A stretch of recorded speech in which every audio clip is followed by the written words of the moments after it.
Hello बच्चों, कैसे हैं आप सब लोग। तो ये ई सरल का चैनल है। मेरा नाम है प्रतीक गुप्ता। आई am the co founder director and chemistry HOD eSaral के अंदर। बहुत दिन से एक डिमांड आ रही है, सर फिजिकल केमिस्ट्री की रिवीजन सीरीज ला दो, सर फिजिकल केमिस्ट्री की रिवीजन सीरीज ला दो।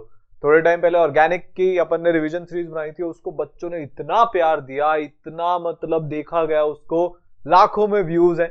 तो भाई अब क्योंकि एकदम प्रॉपर टाइम है, ऑलमोस्ट जो अपने 12th वाले बच्चे हैं स्पेसिफिकली उनका तो कोर्स खत्म हो गया है, और जो अपने ड्रॉपर वाले बच्चे भी हैं वो भी अपना एटॉमिक स्ट्रक्चर वाला पार्ट हो गया, मोल कंसेप्ट वाला पार्ट हो गया, स्टेट्स ऑफ मैटर वाला पार्ट हो गया, खत्म कर चुके हैं।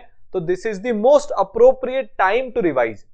तो भाई हमने सोचा चलो ठीक है, डिमांड आ रही है बच्चों की, तो बिल्कुल रिवीजन सीरीज आपके लिए लेके आए हैं फिजिकल केमिस्ट्री की। अभी बेस्ट टाइम है फिजिकल केमिस्ट्री रिवाइज करने का, ठीक है। और जो बच्चे भी 11th to 12th मूविंग भी है, मतलब 2022 में भी एग्जाम देंगे, उन सब का भी 11th का 60-70% पोर्शन खत्म हो चुका है। काफी सारे बच्चों का, किसी का 30% हो चुका है। तो केमिस्ट्री है, रिवीजन मांगती है, बार बार मांगती है, बारंबार मांगती है। तो इसीलिए इंडिया के बेस्ट विजुअलाइजेशन के साथ, जहां पे रुकना होगा वहां पे रुक के समझेंगे डेप्थ में, जहां पे सवाल करने होंगे वहां पे सवाल करेंगे, बाकी फटाफट फटाफट फटाफट फटाफट जल्दी से, इससे जल्दी आपको इतनी डेप्थ में कोई रिवाइज नहीं कर पाएगा। अगर आपने ऑर्गेनिक की रिवीजन सीरीज देखी है तो आप समझोगे। तो ऑर्गेनिक ऑलरेडी फिनिश्ड है, आपको नीचे डिस्क्रिप्शन में लिंक मिल जाएगा, ठीक है। और अगर आप चाहते हो कि यार ये रिवीजन सीरीज जल्दी जल्दी बने, आपका एकदम प्रॉपर टाइम पर खत्म हो जाए रिवीजन, तो आपको बहुत सारे लोगों के साथ इसको शेयर करना पड़ेगा। देखो आप लोग शेयर करते हो ना तो मोटिवेशन बढ़ता है, एक अंदर से इंस्पिरेशन आता है कि यार और जल्दी करो, बच्चों की और डिमांड आ रही है। आप लोग की डिमांड पर तो चालू करिए, ठीक है। तो बहुत मजा आने वाला है। एटॉमिक स्ट्रक्चर से हम शुरू करने वाले हैं। चैनल को सब्सक्राइब करना मत भूलना। अगर आपने सब्सक्राइब नहीं किया और आपको बाद में पता चला ना कि यार अरे यार ये वाला रिवीजन आके निकल गया और आप अगर रिवीजन में पीछे हो गए तो आपका नुकसान होने वाला है। तो अभी के अभी सब्सक्राइब कर लो, वीडियो को लाइक कर दो और हम शुरू करते हैं। एटॉमिक स्ट्रक्चर से शुरू करेंगे। एटॉमिक स्ट्रक्चर को हम मोस्टली 3 पार्ट में कवर करने वाले हैं। आज के पार्ट में इलेक्ट्रॉन, प्रोटॉन, न्यूट्रॉन की डिस्कवरी, ठीक है, थॉमसन रदरफोर्ड के मॉडल, रदरफोर्ड का ड्रॉबैक, उसके बाद वेव क्या होता है, पार्टिकल नेचर क्या होता है, मतलब बोर से पहले का जितना भी अपना रनअप है, जितना भी हमको बोर का सबसे मेजर जो चीज पूछी जाती है एग्जाम में, चाहे नीट का एग्जाम हो, चाहे बोर्ड्स हो, चाहे जेई का एग्जाम हो, वो यही पूछा जाता है कि भैया बोर के मॉडल से, स्पेक्ट्रम से क्वेश्चन आते हैं। तो बोर से पहले का जितना भी बैकड्रॉप है वो हम आज सब रिवाइज कर देंगे फटाफट से, ठीक है। ये वाला मेरा one of the favourite wallpaper है, क्योंकि ये बताता है chemistry is magic, chemistry actually में मैजिक है। सर कैसे है? यहाँ पे आपको टंगस्टन का बल्ब दिख रहा है। मेरे कुछ कुछ फेवरेट एग्जांपल है, आपको हर जगह दिख जाएंगे। सरल केमिस्ट्री की जो हमारी सीरीज चल रही है उसमें भी आपको ये दिखेगा कि भाई एक एलिमेंट तो है 555 डिग्री सेल्सियस, उसका क्या है बताओ, क्या है? मेल्टिंग पॉइंट है। हीलियम -268.9 डिग्री सेल्सियस, मेल्टिंग है, बॉइलिंग, कुछ एक तो है। अब ये दोनों इलेक्ट्रॉन, प्रोटॉन, न्यूट्रॉन के मिलके बने हैं, पर मेल्टिंग पॉइंट, बॉइलिंग पॉइंट में इतना ज्यादा डिफरेंस कैसे? ये केमिस्ट्री का जादू है, ठीक है। हम बेसिकली अभी फिजिकल केमिस्ट्री से डील करने वाले हैं, तो आपको विजुअलाइज कराता हूं ई सरल की जो पावर है। फिजिकल केमिस्ट्री का मतलब क्या है? कौन कितना बना, ए और बी का रिएक्शन हुआ, सी और डी बन रहा है, कितना ए कितना बी मिलाएंगे, कितना सी कितना डी मिलेगा। आप मान लो आप एक फर्टिलाइजर बनाने वाली कंपनी हो, आपको किसान बोलता है हमको भाई साहब इतनी यूरिया चाहिए, यूरिया बनाने के लिए अमोनिया लगती है, अब कितना अमोनिया लाऊंगा उससे कितनी यूरिया मिलेगी। अब 100% एफिशिएंसी तो होती नहीं है, कितना परसेंटेज यील्ड ला रहा है वो हम देखेंगे। ऐसा तो नहीं है कि मैं यूरिया थोड़ी कम ले आया, पानी थोड़ा ज्यादा ले आया, कहीं कोई लिमिटिंग रिएजेंट तो नहीं रह रहा है। तो फिजिकल केमिस्ट्री में हम क्वांटिफाई करते हैं। देखो मैं आपको रटाने वाला नहीं हूं यहाँ पे रिवीजन में, फटाक फटाक फटाफट स्किम तो कराऊंगा पर समझाते हुए जाऊंगा जितना पॉसिबल है, सेम एज ऑर्गेनिक केमिस्ट्री की रिवीजन सीरीज। बहुत मजा आने वाला है, मैं तो बहुत एक्साइटेड हूं।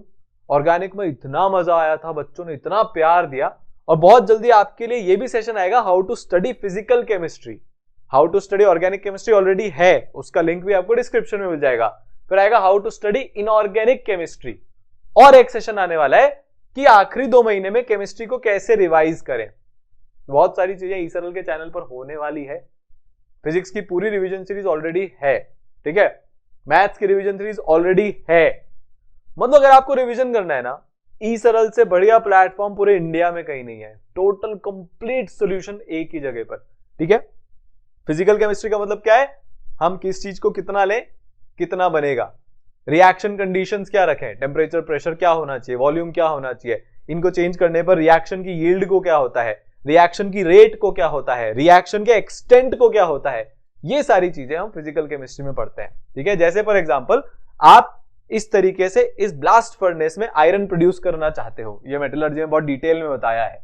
ठीक है, यहाँ पे हमारी बहुत सारी चीजें लगती है भाई, आप आयरन का ओर लोगे, आप यहाँ पे कहीं पे कोल वोल डालोगे और भी आप बहुत सारी चीजें यहाँ पे डालोगे, तो यहाँ पे Fe2O3 प्रोड्यूस होता है, Fe3O4 प्रोड्यूस होता है। कितना कौन सा रॉ मटेरियल डालने पर हमको कितना मेटल मिलने वाला है, मिलने कैसे वाला है ये इनऑर्गेनिक में डील होता है, पर कितना मिलने वाला है वो हम किस में डील करते हैं, वो हम डील करते हैं फिजिकल केमिस्ट्री में। ठीक है, तो भाई हजारों साल पहले, हजारों साल पहले साइमल्टेनियसली इंडिया में कन्नड़ हुए और ग्रीस में डेमोक्रिटस हुए। कन्नड़ ने बोला भाई सबसे छोटी चीज परमाणु होती है, डेमोक्रिटस ने बोला सबसे छोटी चीज एटम होती है। डेमोक्रिटस ने बोला एक पत्थर को अगर आप तोड़ते जाओगे तो एंड में तो कुछ ऐसा मिलेगा ना जिसको फर्दर नहीं तोड़ सकते, क्या आप तोड़ते जाओगे हैं। आपने एक तोड़ा, फिर आप उसके जितने छोटू माइक्रोस्कोपिक हो गए, और तोड़ा और छोटू हो गए, और तोड़ा और छोटू हो गए। कन्नड़ ने यही सेम एक्सपेरिमेंट चावल के दाने के लिए किया। कन्नड़ भाई साहब ने बोला कि कन्नड़ा या इनका जो भी प्रोनाउंसिएशन होता है कि आप चावल के दाने को तोड़ते जाओ तो जो सबसे छोटा पार्टिकल होगा जिसको आप फर्दर डिवाइड नहीं कर सकते उसको बोला गया परमाणु। अब एक मूवी भी आई थी परमाणु नाम की, but that was for atom bomb. So atom bomb, समझ रहे हो, एटम, तो यहां से शब्द आता है एटम। इसको थोड़ा और फर्दर थ्योरी को लेके गए डाल्टन साहब। ठीक है, डाल्टन साहब ने क्या बोला, डाल्टन साहब ने बोला कि एटम जो होता है, पहले तो इसका ग्रीक में मतलब होता है एटम में ए टोमोस, किससे मिलके बनाइए, ए टोमोस, तो दिस इज डिविजिबल, तो इनडिविजिबल जिसको आप फर्दर डिवाइड नहीं कर सकते हो वो होता है एटम, तो नॉट डिविजिबल। भैया ये डिविजिबल नहीं है। इस थ्योरी को आगे लेके गए डाल्टन भाई साहब। डाल्टन ने अपनी एटॉमिक थ्योरी दी जो 100-150 करीब 200 साल तक बहुत फेमस रही। सबने मान लिया कि डाल्टन साहब जिंदाबाद, इन्होंने साइंस की सारी मिस्ट्री खत्म कर दी है। इन्होंने बोला एटम किसी भी सब्सटेंस का सबसे छोटा मैक्स पार्टिकल होता है जिसको आप फर्दर डिवाइड नहीं कर सकते। ये पहला पोस्टुलेट दिया। दूसरा पोस्टुलेट दिया एटम ना तो क्रिएट हो सकता है ना डिस्ट्रॉय हो सकता है, सिर्फ एटम का रीअरेंजमेंट पॉसिबल है केमिकल रिएक्शन में। मतलब अगर मेरे पास ए है और मेरे पास बी है तो मैं यहां पे जो है, मान लो एक इरिवर्सिबल रिएक्शन है, मैंने यहां पे ए बी बना दिया तो ए का ए रहा, बी का बी ही रहा, ए बी बन गया। तो एटम ना तो क्रिएट हुआ ना डिस्ट्रॉय हुआ, क्या हुआ, सिर्फ रीअरेंज हुआ। ठीक है, तीसरा पोस्टुलेट क्या है भाई, तीसरा पोस्टुलेट होता है कि सारे एटम हार्ड और डेंस होते हैं। बिलियर्ड्स की बॉल देखिए, स्नूकर खेला हो तो कभी, उसकी बॉल कैसी होती है, एकदम हार्ड और डेंस, स्फेरिकल होती है, हार्ड होती है और डेंस होती है। ऐसे हम उसको स्क्वीज नहीं कर सकते, उसको कंप्रेस नहीं कर सकते। सिमिलरली हम एटम को भी कंप्रेस नहीं कर सकते, हार्ड होता है, डेंस होता है और स्फेरिकल होता है। सारे एटम एक एलिमेंट के आइडेंटिकल है पर अलग अलग एटम के एटम अलग अलग होते हैं। जैसे मान लो मेरा ऑक्सीजन का एटम है ये, तो इसको मैं O से डिनोट कर देता हूं। मान लो मेरा हाइड्रोजन का एटम है ये, तो जितने भी ऑक्सीजन के एटम होंगे, जितने भी ऑक्सीजन के एटम होंगे, जितने भी ऑक्सीजन के एटम होंगे वो सारे आइडेंटिकल होंगे। जितने भी हाइड्रोजन के एटम होंगे वो सारे आइडेंटिकल होंगे। बट ऑक्सीजन का एटम और हाइड्रोजन का एटम आइडेंटिकल नहीं होंगे, ये अलग अलग होंगे। क्लियर? अब जिसको ये भी समझ में नहीं आया ना वो रिपीट करके देख लेना, मैं इसको रिपीट नहीं करूंगा। टेक्नोलॉजी ने इतनी सुविधा दी है रिपीट करके देखने की, तो आप लोग देखो। अब क्या हुआ, सब लोगों ने मान लिया कि चलो ऐसा ही होता है। फिर 1850s 1860s के अराउंड मैजिक होने लगे। मैजिक शो में लोग ऐसी लंबी चौड़ी ग्लास ट्यूब लेके आ जाते थे, उस ग्लास ट्यूब के अंदर गैस भरी होती थी, नया नया इलेक्ट्रिक करंट जो है वो डिस्कवर हुआ था। जैसे ही हम इलेक्ट्रिसिटी पास करते थे उस ग्लास ट्यूब में से ग्लो निकलने लगता था, चीजें चमकने लगती थी, बादल गरजने लगते थे, बारिश होने लगती थी। ये एग्जैजरेशन है, बारिश वारिश कुछ नहीं होती थी, ना बादल गरजते थे, सिर्फ वो लोग लाइट बंद कर देते थे और वो ग्लास ट्यूब ऐसी चमकती थी प्यारे कलर से। अब ये तो मैजिशियंस का काम हो गया। उस सभा में कुछ साइंटिस्ट भी बैठे थे, गोल्डस्टीन के जैसे, है ना, जूलियस प्लकर के जैसे। उन्होंने बोला भैया कर क्या रहा है तू, ये कुछ तो यहाँ पे केमिस्ट्री लग रही है, कुछ तो यहाँ पे फिजिक्स लग रही है, इसको लैब में रिक्रिएट करने का कोशिश करते हैं। जूलियस प्लकर साहब ने बहुत काम किया, गोल्डस्टीन साहब ने बहुत काम किया, एक स्टेबल ग्लास ट्यूब बनाई जिससे हमारा ग्लास रे एक्सपेरिमेंट हो सका, ग्लास ट्यूब एक्सपेरिमेंट हो सका। इस आइडिया को फर्दर लेके गए जे थॉमसन। जे थॉमसन बहुत ही एपिक एक्स्ट्राऑर्डिनरी साइंटिस्ट थे, उसके साथ साथ वो उससे भी प्यारे मेंटर थे। उनके यार कम से कम 6 या 7 जो उनके मेंटीज थे ना, जो उनके साथ उनके लैब में काम करते थे असिस्टेंट की तरह से, 6 या 7 लोगों ने नोबेल प्राइज जीता, जिनमें से उनका एक खुद का बेटा भी है। ठीक है, तो सल्यूट है थॉमसन साहब को। थॉमसन साहब ने सबसे पहली बड़ी डिस्कवरी करके डिस्प्रूव कर दिया कि भैया एटम इंडिविजिबल नहीं होता। क्या बोला मैं, गलत बोल रहा हूं ना? गलत ही बोल रहा हूं, आपने गलत सुना। एटम डिविजिबल होता है, ये सही है। थॉमसन साहब ने बोला भैया एटम डिविजिबल होता है, एटम को आप तोड़ सकते हो, उसके अंदर से छोटे से नन्हे से मुन्ने से नेगेटिवली चार्ज पार्टिकल्स बाहर निकल के आते हैं जब हम कैथोड रे ट्यूब एक्सपेरिमेंट करते हैं। क्या बोला थॉमसन साहब ने? डाल्टन को गलत प्रूव कर दिया। Atom is divisible. आप एटम के अंदर जैसी करंट फ्लो करवाओगे, प्रॉपर एक्सपेरिमेंटल सेटअप करोगे, उसमें से एक स्ट्रीम ऑफ रेज निकलेगी which contains negatively charge particles. उन्होंने ऐसा किया कैसे? एक एक्सपेरिमेंट रन करके किया जिसको हम कैथोड रे ट्यूब एक्सपेरिमेंट नाम की से जानते हैं, जो पहले ज्यादातर टीवी वगैरह में होता था। जैसे आप यहां पे करंट ऑन करोगे, ये किया, एक रे निकलेगी, यहां पे ये पॉजिटिव चार्ज की प्लेट है, वो रे पॉजिटिव चार्ज की तरफ मुड़ गई, दिख रहा है। अब अगर कोई रे पॉजिटिव चार्ज की तरफ मुड़ रही है तो वो खुद कैसी होगी? Negative charge. सर आपको कैसे पता? क्योंकि बेटा मैं पढ़ा लिखा हूं ना। अरे तो बहुत सिंपल है, positive and negative attract each other. क्या बोल रहा हूं? Positive and negative attract each other. अब अगर पॉजिटिव और नेगेटिव एक दूसरे को अट्रैक्ट करते हैं और ये पॉजिटिव की तरफ मुड़ रहा है, तो यहां पे इस रे के अंदर कौन से पार्टिकल्स हैं? नेगेटिवली चार्ज पार्टिकल्स हैं। चलो सर ये तो समझ में आ गया कि नेगेटिवली चार्ज पार्टिकल्स हैं, पर इससे ये कैसे प्रूव हुआ कि ये एटम ना होके सब एटॉमिक पार्टिकल हैं? बताता हूं, काफी सिंपल है। ये ऑब्जर्वेशन थी कि ये स्ट्रेट लाइन में ट्रैवल करते हैं। अगर आपने इलेक्ट्रिक और मैग्नेटिक फील्ड नहीं लगा रखी तो इलेक्ट्रिक एंड मैग्नेटिक फील्ड लगाते ही ये कैथोड रेज जो है वो डिफ्लेक्ट हो जाती है। कैसे डिफ्लेक्ट होती है? नेगेटिवली चार्ज पार्टिकल की तरह डिफ्लेक्ट होती है कि पॉजिटिव की तरफ से मुड़ रही है। और डिफ्लेक्शन किस पे डिपेंड करता है? इलेक्ट्रिक फील्ड या फिर मैग्नेटिक फील्ड की स्ट्रेंथ पर। आपने ज्यादा पॉजिटिव चार्ज वहां पे भर दिया तो ज्यादा डिफ्लेक्शन होगा, क्योंकि फोर्स ज्यादा लगता है। इलेक्ट्रिक फोर्स किसके बराबर होता है? के Q1 Q2 bye are square. ये नवी कक्षा में पढ़ के आए, मेरे से मत बोलना कि पढ़ा नहीं है हमने सर। तो अगर आप Q1 मान लो पॉजिटिव चार्ज है, इसका आप मैग्नीट्यूड बढ़ा दोगे तो फोर्स बढ़ जाएगा, फोर्स बढ़ा दोगे तो डिफ्लेक्शन बढ़ जाएगा। कोई रॉकेट साइंस नहीं है, सिंपल सी चीज है, दिमाग में आराम से आपके घुस जाएगी। ये उन्होंने 4 ऑब्जर्वेशन देखी यहां पे। चलो बहुत बढ़िया। अब मेन जो यहां पे सुनने वाली समझने वाली बात है वो ये है, जब अपन ने इसका चार्ज बाय मास रेशियो निकाला। क्या निकाला? Charge by mass ratio. अच्छा, ये भी कुछ बच्चों को कंफ्यूजन रहता है कि भाई आपको कैसे पता चला कि ये जो रेज निकल रही हैं ये वेव हैं कि पार्टिकल हैं। उस टाइम पे दुनिया में बहुत बड़ी बहस चल रही थी, कौन वेव होता है कौन पार्टिकल होता है। थॉमसन साहब ने पूछा सबसे कि भाई ये बताओ वेव है आपकी ये कैथोड रेज या फिर ये पार्टिकल की एक स्ट्रीम है, पार्टिकल की एक रेज है। उन्होंने क्या किया, एक है ना मेटल की ऐसे प्लेट लगा दी, ठीक है, कैथोड रे के बीच में। कैथोड रे ने जैसे हिट किया, मान लो ये मेरी प्लेट है, मेरे को कोई चीज यहां पे मेरे कोने में हिट करती है, मेरे कोने में हिट करती है, तो मैं ऐसे घूमने लग जाऊंगा। अगर मैं एक बॉल से एक प्लेट को मार रहा हूं, सेंटर में नहीं मार के उसके कोने में मार रहा हूं, तो वो ऐसे प्लेट रोटेट करने लग जाएगी ना। तो ये प्लेट भी रोटेट करने लग गई। जब हम इस पे लाइट मारते हैं, मेरे हाथ पे भी लाइट आ रही है, रोटेट तो नहीं कर रहा। आप बॉल मारोगे तो रोटेट करेगा। तो पार्टिकल के कारण प्लेट रोटेट हो जाती है, लाइट के कारण प्लेट रोटेट नहीं होती। और तब सबको लगता था लाइट वेव है। बड़ा भारी स्टेटमेंट बोल रहा हूं, प्लेट रोटेट कर गई मतलब वेव नहीं हो आप पार्टिकल हो। तो ये पता चला। चार्ज बाय मास रेशियो नापा थॉमसन साहब ने। वो कैसे नापा? यार आपकी रे रिफ्लेक्ट हुई थी, ठीक है, रे में अपना क्या लग रहा है, यहां पे आपका इलेक्ट्रिक फील्ड और मैग्नेटिक फील्ड। हमारे यहां पे पॉजिटिव चार्ज था, हमने रे डिफ्लेक्ट करा दी। मान लो मैं यहां पे एक मैग्नेट भी लगा देता हूं जो इस रे को ऊपर भेजेगी, तो पॉजिटिव चार्ज नीचे खींच रहा है, मैग्नेटिक फील्ड ऊपर खींच रही है, और अगर दोनों फोर्स बराबर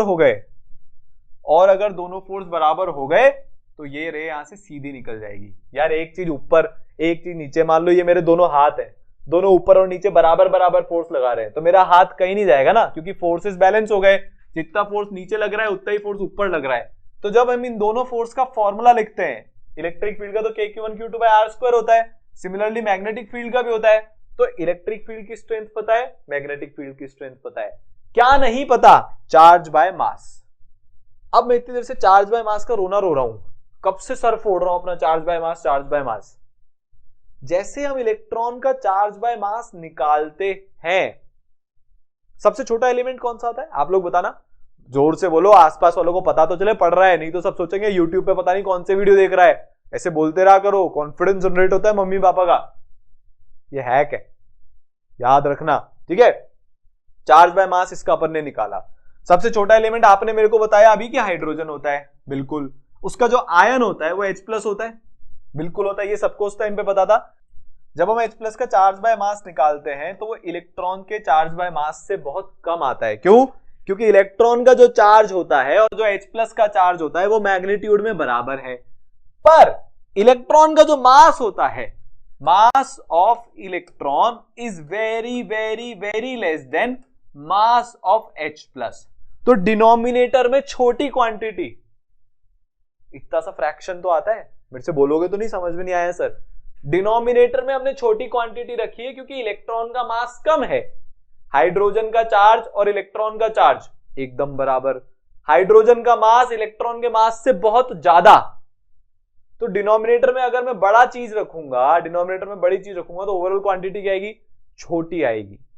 तो जो अपने इलेक्ट्रॉन का चार्ज बाय मास आया, क्या चार्ज बाय मास आया, वो H+ के चार्ज बाय मास से बहुत ही ज्यादा आ गया।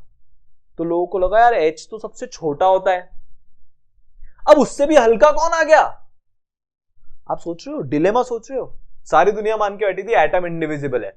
थॉमसन ने बोला नहीं नहीं नहीं नहीं नहीं नहीं नहीं नहीं, मैंने एक ऐसा पार्टिकल ढूंढा है जो हाइड्रोजन से भी हल्का है। सबसे पहले तो लोगों ने ना बड़ी भीड़ लगा के सबने बोला अरे थॉमसन ने गलती से कोई और छोटा वाला एटम ढूंढ लिया। मेंडलीव आ गए, नहीं नहीं नहीं नहीं, मैंने पीरियोडिक टेबल बनाई है, 10वीं में आप पढ़ के आए हो, हाइड्रोजन से छोटा कुछ हो ही नहीं सकता। अब यार एक बात बताओ, हाइड्रोजन से अगर कुछ छोटा नहीं हो सकता तो ये तो वही वाली बात होगी कि हाइड्रोजन के अंदर से कुछ निकला है। एक बड़ी बिलियर्ड की बॉल है, उसके आप पीसेस कर दोगे तो छोटे छोटे छोटे छोटे पीस निकलेंगे कि नहीं निकलेंगे? जो बिलियर्ड की बॉल से छोटे होंगे कि नहीं होंगे? जो बिलियर्ड के अंदर से निकले कि नहीं बिलियर्ड की बॉल को तोड़ के? सिमिलरली थॉमसन ने ऐसा बोला कि हाइड्रोजन के एटम के अंदर से कुछ आया है। या आपने जो भी मेटल की जो भी प्लेट ले रखी थी, फॉर एग्जांपल आयरन की प्लेट ले रखी थी आपने, जिसको आपने कैथोड बना रखा था, ये सब अब बहुत डेप्थ में तो हम नहीं जाएंगे, रिवीजन वीडियो है। आपने जो भी ले रखा था, जो भी एटम, उसके अंदर से कुछ निकल के आया है, क्योंकि ये तो दुनिया के सबसे छोटे और सबसे हल्के एलिमेंट से भी हल्का है। तो यहां से पता चला कि भैया हमने एक सब एटॉमिक पार्टिकल की भी डिस्कवरी कर ली है। क्या पता चला? कि हमने एक छोटे एकदम नन्हे मुन्ने पार्टिकल, जो कि एक सब एटॉमिक पार्टिकल है, जिसको हम इलेक्ट्रॉन का नाम देने वाले हैं, उसकी भी हमने डिस्कवरी कर ली है। ठीक है, आगे चले। अब चार्ज बाय मास हमें पता है। अब अगली मारामारी शुरू हो गई, भैया मास तो हमको ठीक है, आप तो हमको इंडिविजुअली बताओ, चार्ज बाय मास क्या बता रहे हो? इलेक्ट्रॉन का चार्ज क्या होता है ये हमको कौन बताएगा? इलेक्ट्रॉन का मास क्या होता है ये हमको कौन बताएगा? बड़ी दुविधा क्रिएट हो गई। थॉमसन ने तो हाथ खड़े कर दिए, मैं तो नहीं निकाल सकता, सॉरी मेरे को तो आइडिया नहीं आ रहा। फिर एक और साइंटिस्ट है जिनका नाम था मुलिकन साहब, मतलब मुलिकन नहीं, मुलिकन तो दूसरे साइंटिस्ट थे, मिलिकन साहब है। ठीक है, रॉबर्ट मिलिकन ने बोला बापूजी मैं निकालेगा चार्ज।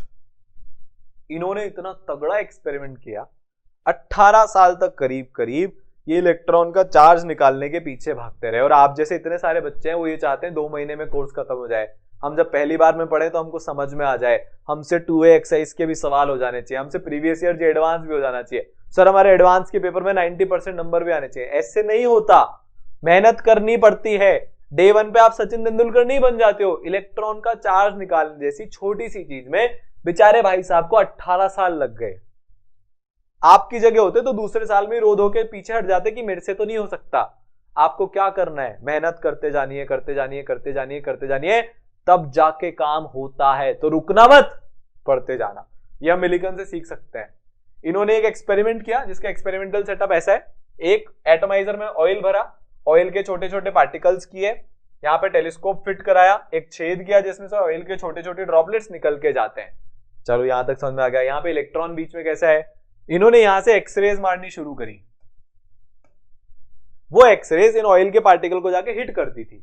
जैसे हिट करती थी, ऑयल के पार्टिकल को नेगेटिव चार्ज दे देती थी, किसी को -1 का, किसी को -2 का, किसी को -3 का, किसी को -4 का। ठीक है, अलग अलग चार्ज डिपेंडिंग ऑन कितनी एक्सरेज आपको हिट कर रही है। उससे होता क्या था, ये पार्टिकल यहां से जा रहा है, नेगेटिवली चार्ज है, इस पे ग्रेविटी लग रही है, हम इस प्लेट को पॉजिटिवली चार्ज कर देते थे। तो नीचे तो क्या लग रही है, ग्रेविटी। यहां पे अगर पॉजिटिव चार्ज है और ये मान लो ये मेरा ऑयल का पार्टिकल यहां पे आ गया, तो इसको ऊपर की तरफ कौन खींचेगा, ऊपर की तरफ इसको खोलेगा, कैपिटल ई से लिख रहा हूं, electrostatic force of attraction. Positive charge negative charge को ऊपर खींचेगा। मिलिकन ने दिमाग लगाया, इतना फोर्स कर देते हैं कि इलेक्ट्रोस्टैटिक फोर्स ऑफ अट्रैक्शन और ग्रेविटी का फोर्स बराबर हो जाए। क्या बोला उन्होंने, इलेक्ट्रोस्टैटिक फोर्स ऑफ अट्रैक्शन और ग्रेविटी का फोर्स बराबर हो जाए। कैच यहां पे क्या है, ग्रेविटी का फोर्स कितना होता है, m×g। इतनी सी फिजिक्स तो आपको आती है। यहां पे हम इंडिविजुअल ऑयल ड्रॉपलेट का मास नाप सकते हैं। तो यहां पे हमारा जो m है ना, वो नोन है। देखो k q1 q2 by r square, तुम हट जाओ, हटो हटो हटो, जल्दी हटो, टाइम नहीं है, इज इक्वल टू mg। ये m किसका मास है, ऑयल ड्रॉपलेट का मास है। q1 क्या है, पॉजिटिव चार्ज हमको पता है, k कांस्टेंट हमको पता है, r हमको पता है, q2 नेगेटिव चार्ज है जो हमको नहीं पता है, मास पता है, ग्रेविटी पता है। तो क्या निकल जाएगा, हर ड्रॉपलेट पे कितना चार्ज है वो निकल जाएगा। इतना एलिगेंट उन्होंने एक एक्सपेरिमेंट सेटअप किया। सोच के देखो, जब आप किसी को पूरे दिल से चाहते हो ना, पूरी शिद्दत से चाहते हो ना, तो पूरी कायनात आपको उससे मिलाने में लग जाती है। ओम शांति ओम का धांसू डायलॉग है। अब शाहरुख खान साहब जितनी स्टाइल में तो नहीं बोल सकता, बट बोल तो दिया है। तो उन्होंने बोला भैया इन दोनों फोर्स को आप इक्वेट कर दो, काम हो जाएगा। अब कुछ बच्चे क्या है, बहुत समझदार होते हैं, उन्होंने इधर उधर से बहुत सारी चीजें पढ़ी होती है, उनके मन में चल रहा होगा यार सर गलत पढ़ा रहे हैं, क्योंकि यहाँ पे तो एक विस्कस फोर्स भी लगता है। भैया फिर एक्चुअल एक्सपेरिमेंट में तो बहुत कुछ होता है। हमको यहाँ पे एक बेसिक आइडिया लेना है कि उस महान आदमी ने एकदम दिमाग कैसे लगाया, शानदार वाला। तो एकदम बेसिक आइडिया लेके सोच रहे हैं। एक्चुअल एक्सपेरिमेंट में विस्कस फोर्स भी लगता है, पर वो हमारे लिए यहाँ पे काम का नहीं है, तो ज्यादा एक्स्ट्रा दिमाग भी नहीं लगाना चाहिए, कई बार काफी हिट बैक करता है। ठीक है, तो उन्होंने एक्सपेरिमेंट रन किया, electric force k q1 q2 by r square, gravitational force mg, m पता है, ये k छोटा होगा, यहां पे भी k छोटा होगा, माफी चाहता हूं।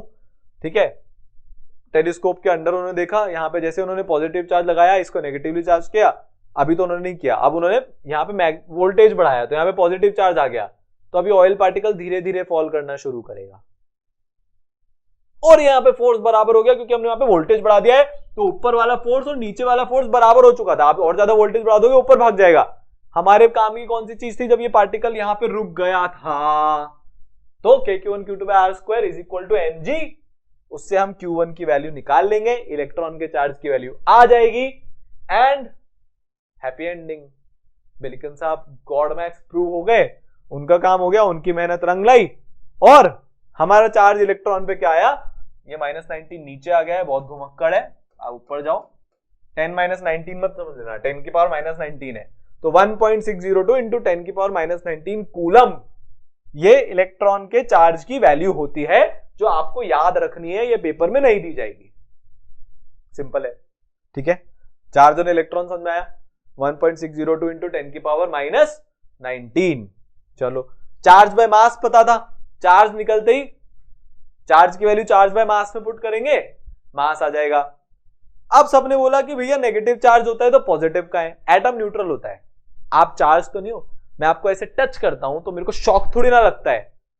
अगर मान लो हम दोनों चार्ज होते हैं, आप भी नेगेटिव चार्ज मैं भी नेगेटिव चार्ज, तो भारी रिपल्शन लगता, तो ना तो आप होते ना मैं होता। ठीक है, एटम तो न्यूट्रल होता है। अब अगर एटम न्यूट्रल है तो नेगेटिव चार्ज है तो पॉजिटिव चार्ज भी होगा, उस सबसे छोटे पॉजिटिव चार्ज को हम प्रोटॉन बोलते हैं। क्या बोलते हैं? हम प्रोटॉन बोलते हैं। क्या बोलते हैं? प्रोटॉन बोलते हैं। वापिस आओ, कहां चले जाते हो? सबसे छोटे पॉजिटिव चार्ज को हम प्रोटॉन बोलते हैं। एक्सपेरिमेंटल सेटअप एकदम सिमिलर है। उसमें हम कैथोड से रे निकालते हैं। कैथोड मतलब नेगेटिवली चार्ज प्लेट, जो कैथोड रे ट्यूब एक्सपेरिमेंट किया था, इसको कैनाल रे ट्यूब एक्सपेरिमेंट बोला जाता है। इसमें हम एनोड से रे निकालते हैं, पॉजिटिवली चार्ज प्लेट पे से नेगेटिवली चार्ज प्लेट पे भेजते हैं, तो यहां पे पॉजिटिव रेज निकलती हैं और उससे हमको यह पता चलता है कि सबसे छोटा जो पार्टिकल था, कौन सा वाला? पॉजिटिव वाला, उसको क्या बोलते हैं? Proton. P for positive and P for Prateek. मेरा नाम इतना फेमस है, ठीक है, तो उसको क्या बोलते हैं? प्रोटॉन बोलते हैं। चलो बहुत बढ़िया। तो इलेक्ट्रॉन नेगेटिवली चार्ज, उसका मास निकाला तो इतना आया, काफी छोटा मास है, आप खुद से देख सकते हो, मेरे बोलने पर मत जाना। 9.1 इंटू 10 की पावर माइनस 31 kg आपका होता है। 9.1 इंटू 10 kg या उससे कम या उससे ज्यादा, डिपेंड करता है कि आप कितना खाते पीते हो। प्रोटॉन का मास इससे करीब 2000 गुना ज्यादा होता है। 1.672 इंटू 10 की पावर माइनस 27 kg निकल के आता है। इसका मास आप याद ना भी रखो तो चलेगा, जनरली दिया होता है, तो इतनी टेंशन मत लेना। अब ठीक है, नेगेटिव मिल गया, पॉजिटिव मिल गया। अब सबने थॉमसन साहब से पूछा, चलो ये बताओ एटम दिखता कैसे है? चैन थोड़ी ना आता है दुनिया को। आप एक अच्छा काम करोगे आ जाएंगे, दूसरा भी अच्छा काम करो, दूसरा अच्छा काम करोगे आ जाएंगे, तीसरा भी अच्छा काम करो, तीसरा करोगे चौथा करो। थॉमसन साहब ने बोला मैं बताता हूं। एक दिन क्रिसमस के टाइम पर वो पुडिंग खा रहे थे, क्रिसमस पुडिंग खा रहे थे। थॉमसन साहब है, अमीर है, कुछ भी कर सकते हैं। उनको आइडिया आया, यार मेरी पुडिंग में ना ये जो किशमिश है, अच्छा वैसे पुडिंग बहुत अंग्रेजी हो गया, मैं आपको थोड़ा हिंदी में समझाता हूँ। वाटरमेलन, मान लो मैं एक दिन तरबूज खा रहा था, ठीक है, तरबूज खा रहा हूं, बीज आ गया बीच में, उसको थूका, तब ये रियलाइज हुआ यार एटम भी तो ऐसा हो सकता है ना, कि जो तरबूज का लाल वाला पार्ट है वो तो पॉजिटिव चार्ज है, और जो हल्के हल्के हल्के हल्के छोटे छोटे छोटे छोटे बीज हैं ये इलेक्ट्रॉन है। होने में तो कुछ भी हो सकता है। थॉमसन को लगा यही सही है, तो उन्होंने अपना मॉडल निकाल दिया, प्लम पुडिंग मॉडल। ठीक है, थॉमसन प्रपोज कि एटम जो है वो uniform sphere of positive charge होता है उसमें, जिसमें इलेक्ट्रॉन्स एम्बेड होते हैं, और एटम का जो मास है वो यूनिफॉर्मली डिस्ट्रीब्यूटेड है पूरे एटम में। जैसे हमारे तरबूज है, ये जो लाल गुदा है ये पूरा एक एटम का मास कंस्टिट्यूट कर रहा है इन बीजों के साथ। तो जो तरबूज का मास यहां है वही मास यहां भी है, वही मास यहां भी है। आजा भाई, है कि नहीं है? बताओ क्या बोल रहे हो सर, सेंटर पे ज्यादा मास है। मास क्या है? यूनिफॉर्मली डिस्ट्रीब्यूटेड है। तो ये थॉमसन के मॉडल की कुछ कुछ हाइलाइट्स है। क्या क्या है? कुछ कुछ हाइलाइट्स है। ठीक है, तो थॉमसन का मॉडल रिजेक्ट कर दिया गया क्योंकि काफी बकवास मॉडल था, कुछ भी इससे एक्सप्लेन नहीं हो रहा था, तो इसको रिजेक्ट कर दिया गया। ज्यादा लोगों ने दिमाग ही नहीं लगाया, सब लोग रदरफोर्ड साहब के पास चले गए कि कुछ बेटर आप निकाल के बताओ। उन्होंने निकाला भी सही। ये सब जब कारनामे हो रहे थे, कांड हो रहे थे, तो एक अजीब सी चीज की डिस्कवरी हुई जिसको हम एक्सरेज बोलते हैं। सर ये बड़ा इतना धांसू सा नाम साइंटिस्ट के मन में कैसे आया? मैं आपको बोल रहा हूं,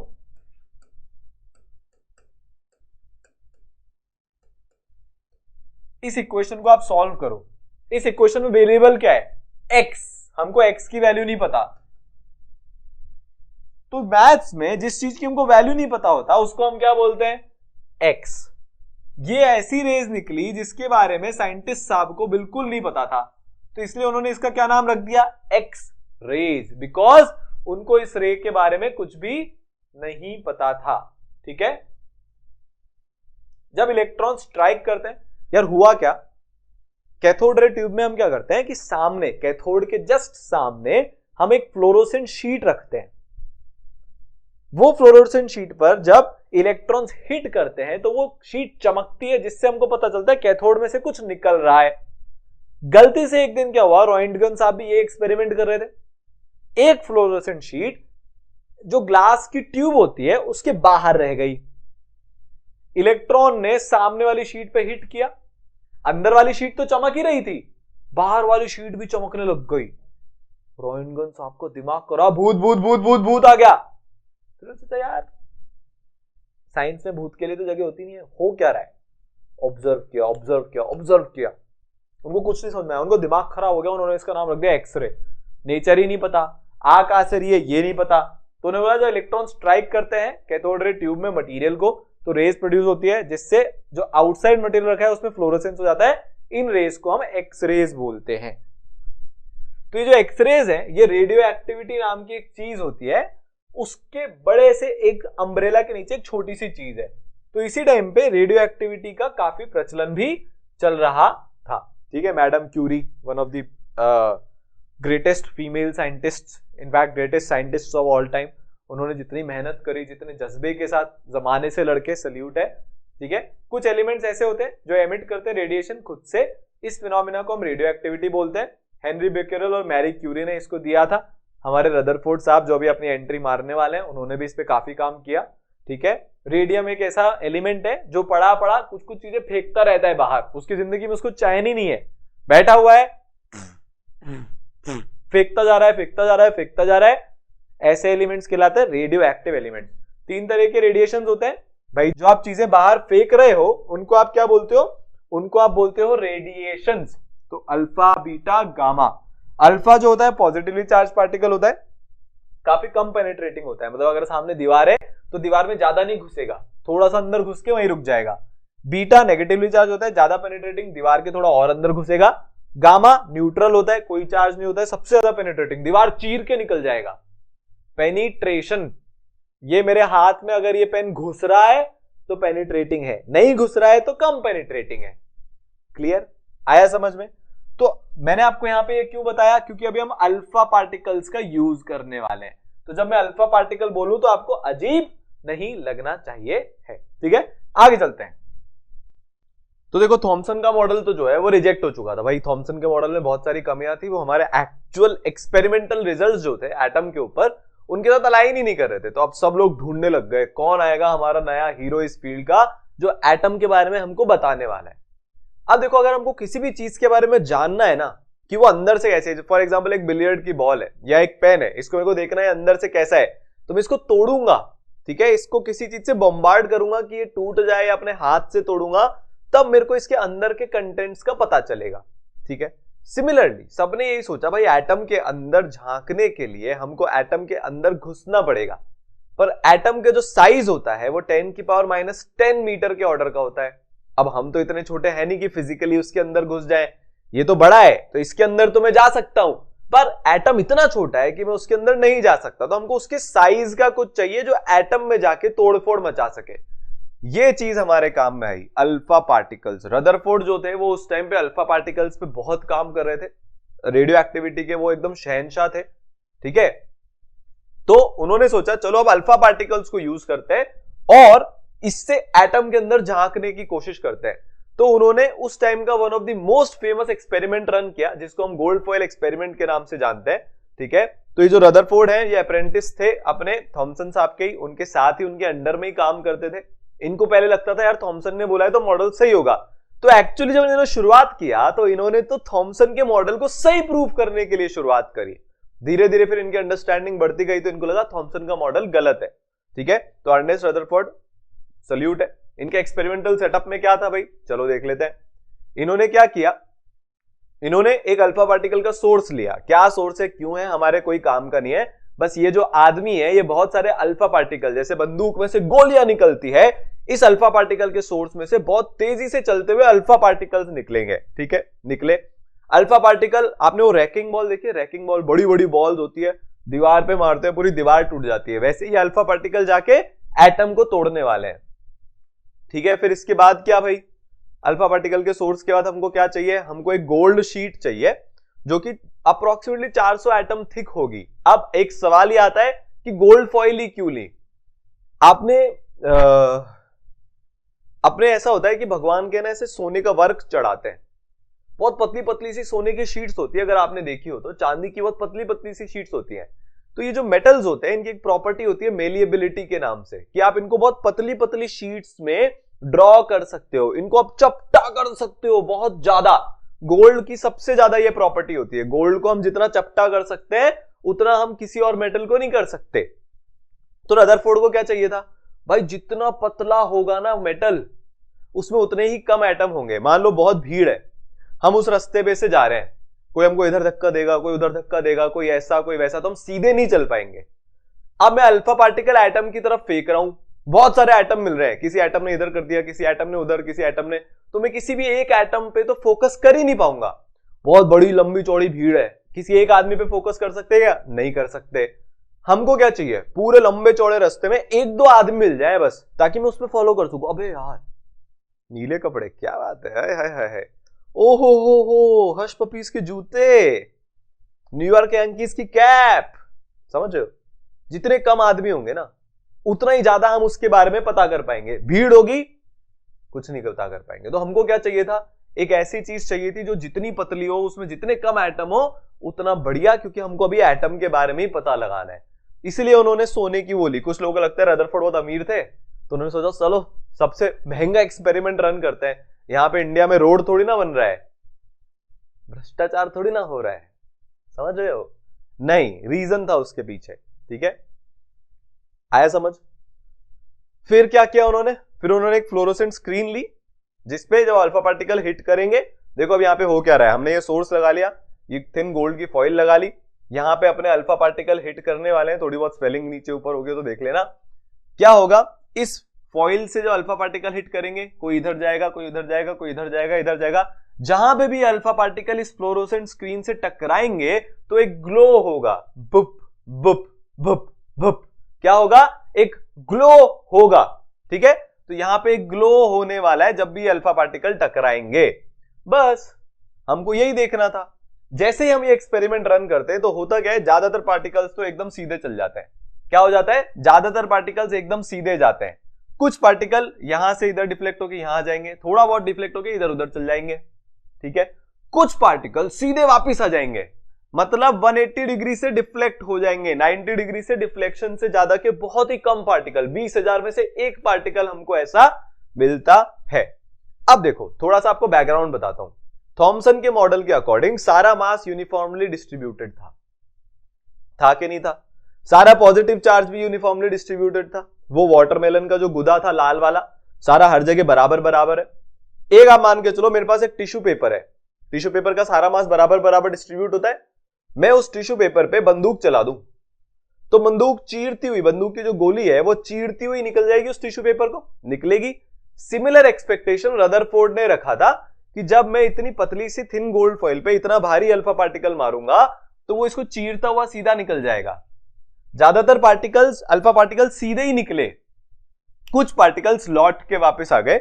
यहीं पे थॉमसन का मॉडल धराशायी हो गया, क्योंकि यार थॉमसन के अकॉर्डिंग तो मास इक्वली डिस्ट्रीब्यूटेड था।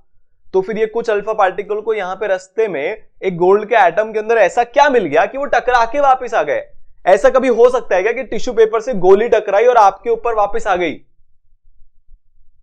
गोली डिफ्लेक्ट होकर आपके ऊपर वापस आए, इसके लिए यह जरूरी है कि सामने जिससे गोली टकरा रही है वो बहुत ही मैसिव हो, बहुत ही बड़ा हो, बहुत ही सॉलिड हो, बहुत ही, मतलब गोली से तो एटलीस्ट ज्यादा मैसिव होना चाहिए ना वो, तभी तो कोई चीज टकरा के वापस आती है। मैं टेनिस की बॉल दीवार पे मारता हूं तो टकरा के वापस आती है। मैं टेनिस की बॉल दूसरी टेनिस की बॉल पे मारता हूं तो वो वाली टेनिस की बॉल भी आगे भाग जाती है, और वही टेनिस की बॉल को मैं प्लास्टिक की बॉल पे मारूंगा तो वो और कम टकरा के वापस आएगी, और वही टेनिस की बॉल को मैं एक रुई पे मारूंगा तो रुई को चीरते हुए, कॉटन के जो छोटे छोटे वो होते हैं, चीरते हुए निकल जाएगी टेनिस की बॉल। तो टेनिस की बॉल टकरा के कब वापस आती है? जब उससे मैसिव कुछ होता है। यहां पे रदरफोर्ड का दिमाग खराब हो गया कि यार थॉमसन के अकॉर्डिंग तो मास इक्वली डिस्ट्रीब्यूटेड है पूरे एटम के अंदर, तो एटम के अंदर कोई एक ऐसी चीज तो है ही नहीं, और अगर टकरा के वापस भी आना था तो सबको वापस आना चाहिए था, सिर्फ कुछ पार्टिकल्स ही क्यों आ रहे हैं? कुछ पार्टिकल्स ही टकरा के आ रहे हैं, इसका मतलब तो यही हो गया कि एटम में एक जगह तो कोई बहुत ही मासिव चीज रखी हुई है, और पॉजिटिव चार्ज भी होना पड़ेगा उसमें। अल्फा पार्टिकल पॉजिटिवली चार्ज होते हैं जैसा मैंने बताया था, तो पॉजिटिव पॉजिटिव एक दूसरे को रिपेल करते हैं। तो जो पॉजिटिव चार्ज है वो एक्चुअली सारी जगह पे डिस्ट्रीब्यूटेड नहीं है, कोई तो एक ऐसा पार्ट है एटम का जहां पे सारा पॉजिटिव चार्ज, सारा मास पड़ा हुआ है, कि जब इस पॉजिटिव चार्ज और इस मास से टकरा के अल्फा पार्टिकल वापस आ रहे हैं। तो उन्होंने ये एक्सपेरिमेंट को रन किया इस तरीके से, तो ज्यादातर पार्टिकल सीधे निकल गए, कुछ पार्टिकल 90 डिग्री से ज्यादा डिफ्लेक्ट हो गए। तो उन्होंने अपने मॉडल एटम का ऐसा बनाया कि नेगेटिवली चार्ज इधर उधर होते हैं और बीच में एक सेंटर पार्ट होता है जिसको हम न्यूक्लियस बोलते हैं, जिससे टकराने के कारण अल्फा पार्टिकल 90 डिग्री से ज्यादा डिफ्लेक्ट हो जाता है। सारा मास और सारा चार्ज यहीं पे पड़ा हुआ है, ऑल मास ऑल चार्ज यहीं पे पड़ा हुआ है, किसका? एक एटम का। ये रदरफोर्ड ने एस्टैब्लिश किया। हम उसका माइक्रोस्कोपिक पिक्चर देखेंगे तो ऐसा है, देखो अल्फा पार्टिकल्स जा रहे हैं, ज्यादातर अल्फा पार्टिकल जो है वो सीधे चले जाएंगे, देखो सीधे जा रहे, कोई नहीं, कोई टकरा ही नहीं रहे, क्योंकि ज्यादातर जगह तो एम्प्टी है, इलेक्ट्रॉन तो बहुत कम मासिव होता है, उससे टकरा के तो अल्फा पार्टिकल वापस नहीं आना, वो उसको साइड में खिसका के निकल लेगा। कुछ अल्फा पार्टिकल जैसे इसको अपन फॉलो करते हैं, इसको, ये वापस आ गया क्योंकि ये सीधा न्यूक्लियस से टकरा गया, वापस आ गया क्योंकि न्यूक्लियस से टकरा गया, ये थोड़ा सा डिफ्लेक्ट हुआ क्योंकि न्यूक्लियस के नीचे से टकराया। आ रहा है समझ में? ये ईसरल के विजुअलाइजेशन की पावर है, एक्चुअली में हमको चीजें दिख रही है, मैं आपको ये बोर्ड पे नहीं दिखा सकता कभी भी, यहां पे दिख रही है क्योंकि हम इंटेंट कर रहे हैं, पढ़ाई को आपके लिए इतना सिंपल बना देंगे, इतना इंजॉयबल बना देंगे, फील आ जाएगी, ये पक्का है। आली रे आली, एटमिक स्ट्रक्चर की बारी आली, ठीक है, आया समझ? तो उन्होंने क्या किया? कंक्लूजन ड्रॉ किए। क्या कंक्लूजन ड्रॉ किया? अल्फा पार्टिकल स्कैटरिंग एक्सपेरिमेंट से या गोल्ड फॉइल एक्सपेरिमेंट से ज्यादातर स्पेस एटम के अंदर एम्प्टी है, क्योंकि ज्यादा पार्टिकल्स सीधे चले गए। भैया अब डिफ्लेक्ट ही नहीं हो रहा, मतलब रास्ते में मैं एकदम जा रहा हूं, ठीक है, रास्ते में भीड़ ही नहीं मिल रही तो सीधा सीधा जाता जाऊंगा, मतलब आसपास लोग ही नहीं है, मतलब एटम के अंदर कुछ है ही नहीं, क्योंकि ज्यादातर अल्फा पार्टिकल सीधे चले गए, तो most of the space in the atom is empty. चलो आगे बात समझ में। कुछ अल्फा पार्टिकल्स में माइनर डिफ्लेक्शन हुआ था और कुछ में मेजर डिफ्लेक्शन हुआ, मतलब कुछ ना कुछ तो ऑब्स्ट्रक्शन मिला ही होगा। अब मैं एकदम सीधा जाता जा रहा हूं, मेरे को किसी ने आके मोड़ दिया, तो कोई आया ना मेरा पाथ को ऑब्स्ट्रक्ट करने। अल्फा पार्टिकल तो गोली की तरह सीधा जा रहा था, ऐसे जाते जाते ऐसे मुड़ गया, मतलब उसको यहां पे कोई मिला है जिसने उसको डिफ्लेक्ट कर दिया। मतलब एटम के अंदर ऐसा कुछ है, ज्यादातर स्पेस तो खाली है पर पूरी स्पेस भी खाली नहीं है, कुछ ना कुछ तो वहां पे पड़ा हुआ है, तो कोई ना कोई ऑब्स्ट्रक्शन आया होगा। ये ऑब्स्ट्रक्शन एक तो बहुत ही छोटा होना चाहिए, 20,000 में से एक पार्टिकल को डिफ्लेक्ट किया, तो इतने बड़े फुटबॉल के मैदान में एक आदमी मिल गया, वैसी वाली ये बात हो गई। 20,000 कैपेसिटी का एक स्टेडियम है, मैं हर जगह जा रहा हूं, बाकी जगह तो कोई नहीं मिला, एक जगह एक आदमी मिला जिसने मेरे को वापस भेज दिया। तो ऑब्स्ट्रक्शन बहुत ही छोटा होना चाहिए, क्योंकि सिर्फ कुछ अल्फा पार्टिकल ही डिफ्लेक्ट हुए थे, ठीक है। अल्फा पार्टिकल की खास बात क्या होती है कि ये बहुत मैसिव होते हैं, बहुत हैवी होते हैं, प्लस हमने इनको काफी वेलोसिटी से भेजा है, तो वो आराम से एटम को चीरता हुआ निकल सकता है, अगर एटम के अंदर कुछ बहुत ही मैसिव और बहुत ही ज्यादा पॉजिटिव चार्ज लिए हुए नहीं हुआ तो, ठीक है। तो ये जो है ये पॉजिटिवली चार्ज भी होना चाहिए, क्योंकि अल्फा पार्टिकल डिफ्लेक्ट होके रिपेल होके वापस आया है, तो जो ऑब्स्ट्रक्शन है that should be positively charge, क्योंकि अल्फा पार्टिकल के पास भी पॉजिटिव चार्ज है, positive positive repel each other. तो हमको समझ में आ गया कि वो जो एटम का हिस्सा है जहां पे कि पॉजिटिव, मतलब जहां से कि रिपल्शन हुआ है, वो पॉजिटिवली चार्ज होगा और वो बहुत मैसिव भी होगा, तो बहुत भारी भी है, बड़ा भी है और पॉजिटिव भी है, ठीक है। रदरफोर्ड ने ये कंक्लूड किया। तो बहुत small fraction alpha particle 180 degree से डिफ्लेक्ट हुए थे, इसका मतलब सारा पॉजिटिव चार्ज और मास गोल्ड के एटम का इतने छोटे से वॉल्यूम में ही कॉन्सेंट्रेटेड था, ठीक है, एक एटम के अंदर। तो रदरफोर्ड ने इस बहुत छोटे से और डेंस और पॉजिटिवली चार्ज ऑब्स्ट्रक्शन को न्यूक्लियस का नाम दिया। न्यूक्लियस का मतलब होता है सेंटर, ठीक है, न्यूक्लियस का क्या मतलब होता है? सेंटर मतलब होता है न्यूक्लियस का।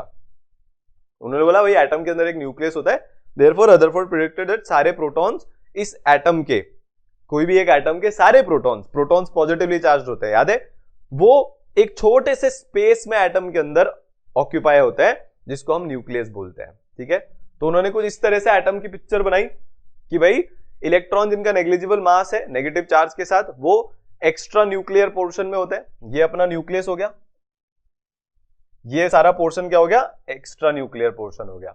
तो एक्स्ट्रा न्यूक्लियर पोर्शन में कौन है? ये एक इलेक्ट्रॉन, ये दूसरा इलेक्ट्रॉन, ठीक है, और ये इलेक्ट्रॉन इसके अराउंड रिवॉल्व करते रहते हैं, जैसे मान लो ये सन है और ये अर्थ है, तो अर्थ सन के अराउंड रिवॉल्व करती है। सिमिलरली उन्होंने बोला कि भाई जैसा बड़ी बाहर की दुनिया में होता है एग्जैक्टली वैसा अंदर एटम की छोटी दुनिया में भी होता है। Nature is beautiful. तो उन्होंने अपना मॉडल एटम का प्लैनेटरी मॉडल पे बेस किया। किस पे बेस किया? प्लैनेटरी मॉडल पे। जैसे ये है,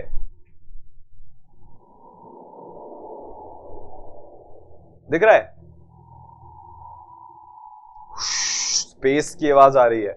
तो ये मेरा सन, अर्थ एक इलेक्ट्रॉन हो गया, मार्स एक इलेक्ट्रॉन, वीनस एक इलेक्ट्रॉन, जुपिटर एक इलेक्ट्रॉन, ठीक है। और आप देखोगे यहां पे भी ज्यादातर स्पेस एम्प्टी है, और मेरा सन क्या हो गया? मेरा सन हो गया न्यूक्लियस। आ रहा है समझ में? तो रदरफोर्ड का एटॉमिक मॉडल भी ऐसा ही दिखता है, ये मेरा न्यूक्लियस, ये मेरा इलेक्ट्रॉन, और ये कुछ इस तरीके से अपने रोटेट करेंगे। अब इसको आप स्पिन वगैरह के साथ रिलेट मत करना, ये सिर्फ और सिर्फ एक रिप्रेजेंटेटिव मॉडल है, और वो जो प्लस हाफ और माइनस हाफ की स्पिन होती है जो क्वांटम नंबर में हम देखते हैं, उसका मतलब एक्चुअल रिवोल्यूशन वाली स्पिन नहीं होती है कि एक इलेक्ट्रॉन ऐसे रोटेट कर रहा है, एक इलेक्ट्रॉन ऐसे रोटेट कर रहा है, बहुत कॉम्प्लेक्स होती है। तो जबरदस्ती की अंडरस्टैंडिंग यहां पे मत लगाना।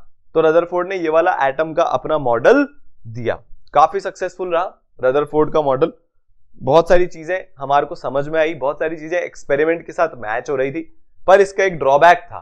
ठीक है, ड्रॉबैक क्या था? मैक्सवेल ने बोला था कि अगर कोई चार्ज पार्टिकल है, आप उसको अगर एक्सेलरेट करा लो, और सर्कुलर मोशन एक्सेलरेटेड मोशन होता है, तो चार्ज पार्टिकल रेडिएशन करेंगे। रेडिएशन का मतलब वो एनर्जी बाहर निकालेंगे।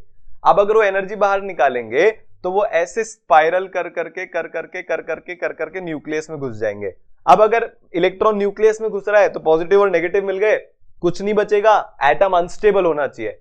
पर हमको क्या पता है कि एटम तो स्टेबल होता है, हमको क्या पता है कि भैया एटम तो स्टेबल होता है।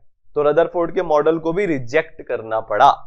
क्या करना पड़ा? रदरफोर्ड के मॉडल को रिजेक्ट करना पड़ा। बट ये बहुत हाईली सक्सेसफुल मॉडल है, क्योंकि इसने हमको ये बताया कि एटम के अंदर न्यूक्लियस होता है और न्यूक्लियस के अराउंड इलेक्ट्रॉन्स होते हैं।